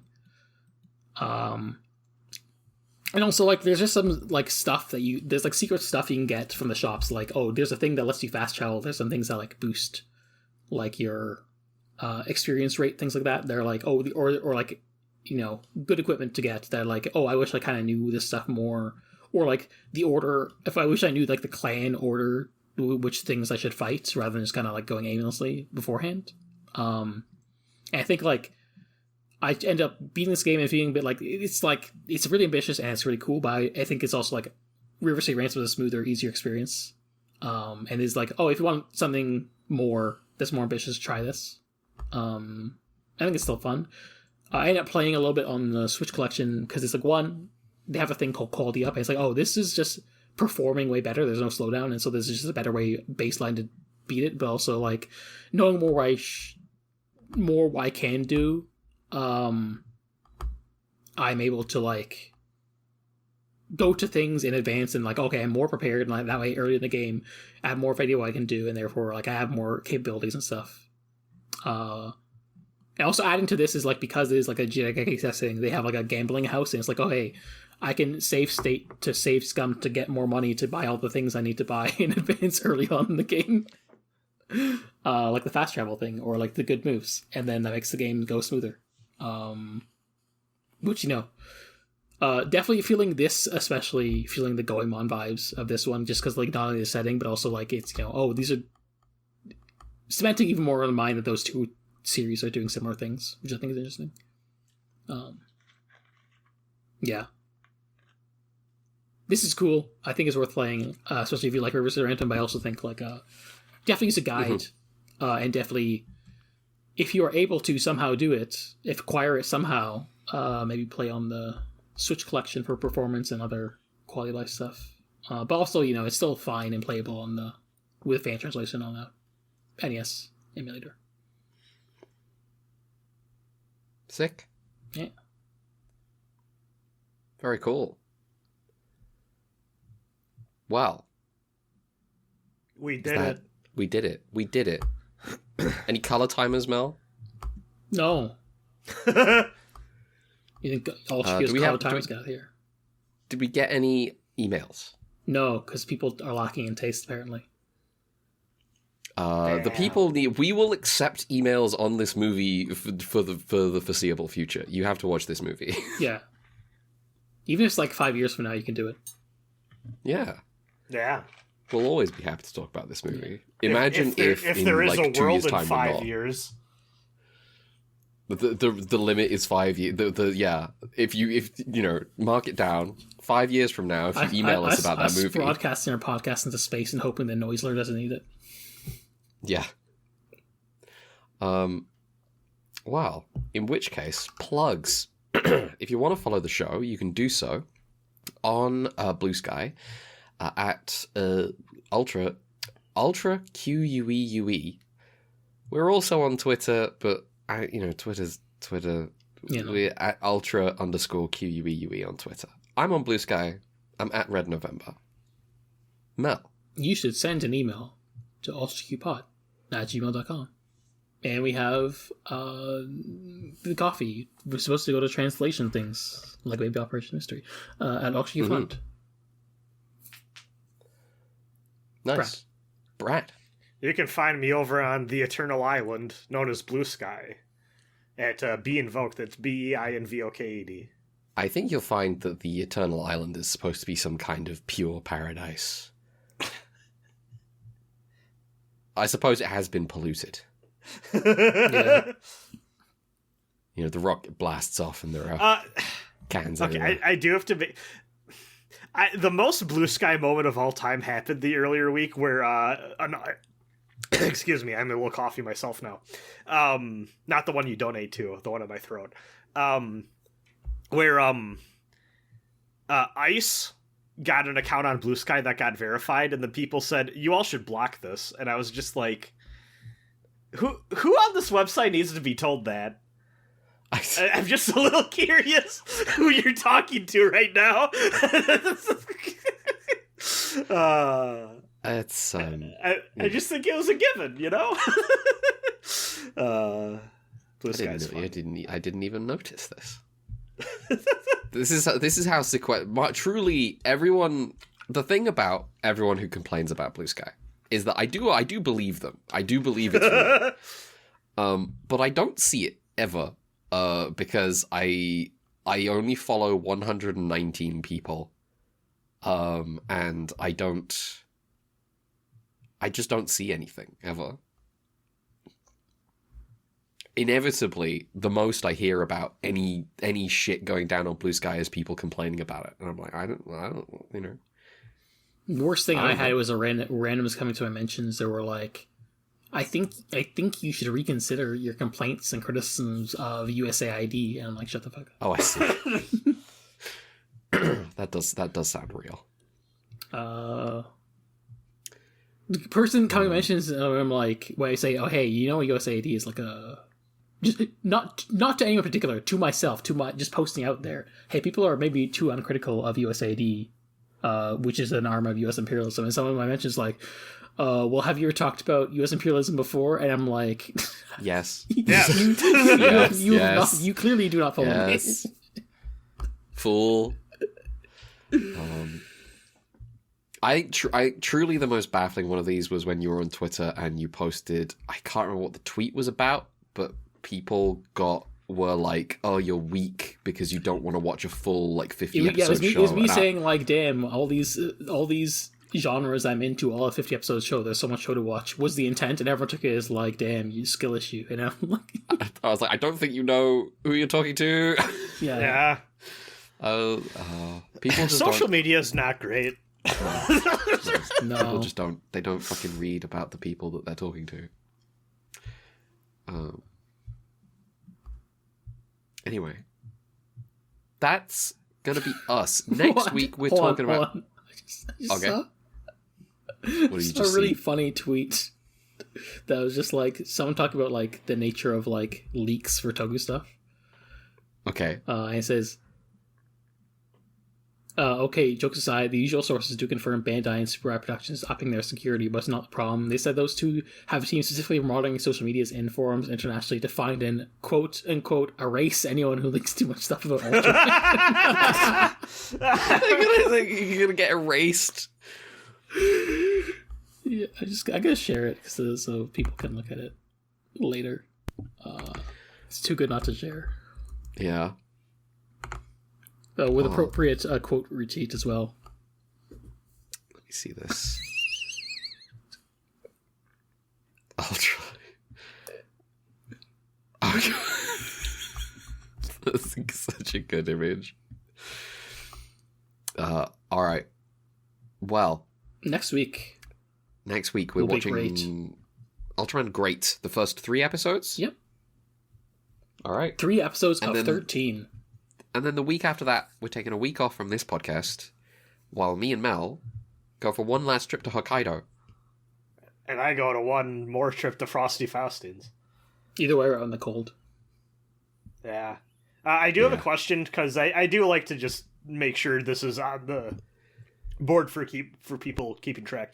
This one is one that does not have a Mill Creek release, right? So you need to sell the 7 Seas. It does not. It's supposed to have one later this year. We're just kind of too fast. Oh, unfortunate timing. Yes. Oh, well. I think I heard it maybe in March, which might be immediately before immediately after we finish. Oh, that's really funny. That's very the funny. Breaks. Well, hey, any cops listening to this podcast, feel free to come back. I have good news that makes this really easy and accessible for people. It's in English. You can just watch the native language is English. Just so you know. Oh, there you go. You need Wait, Ultraman Great's in English? Yep. What is Ultraman Great? I realize I don't know fucking anything about it. Well, you're gonna find out. So one that Tony the Tiger made. I see. Tony the Tiger as Ultraman. So on a tiger, the orange is flesh. As opposed to the black, which is not. No. What is it? Goodbye, everyone. Goodbye.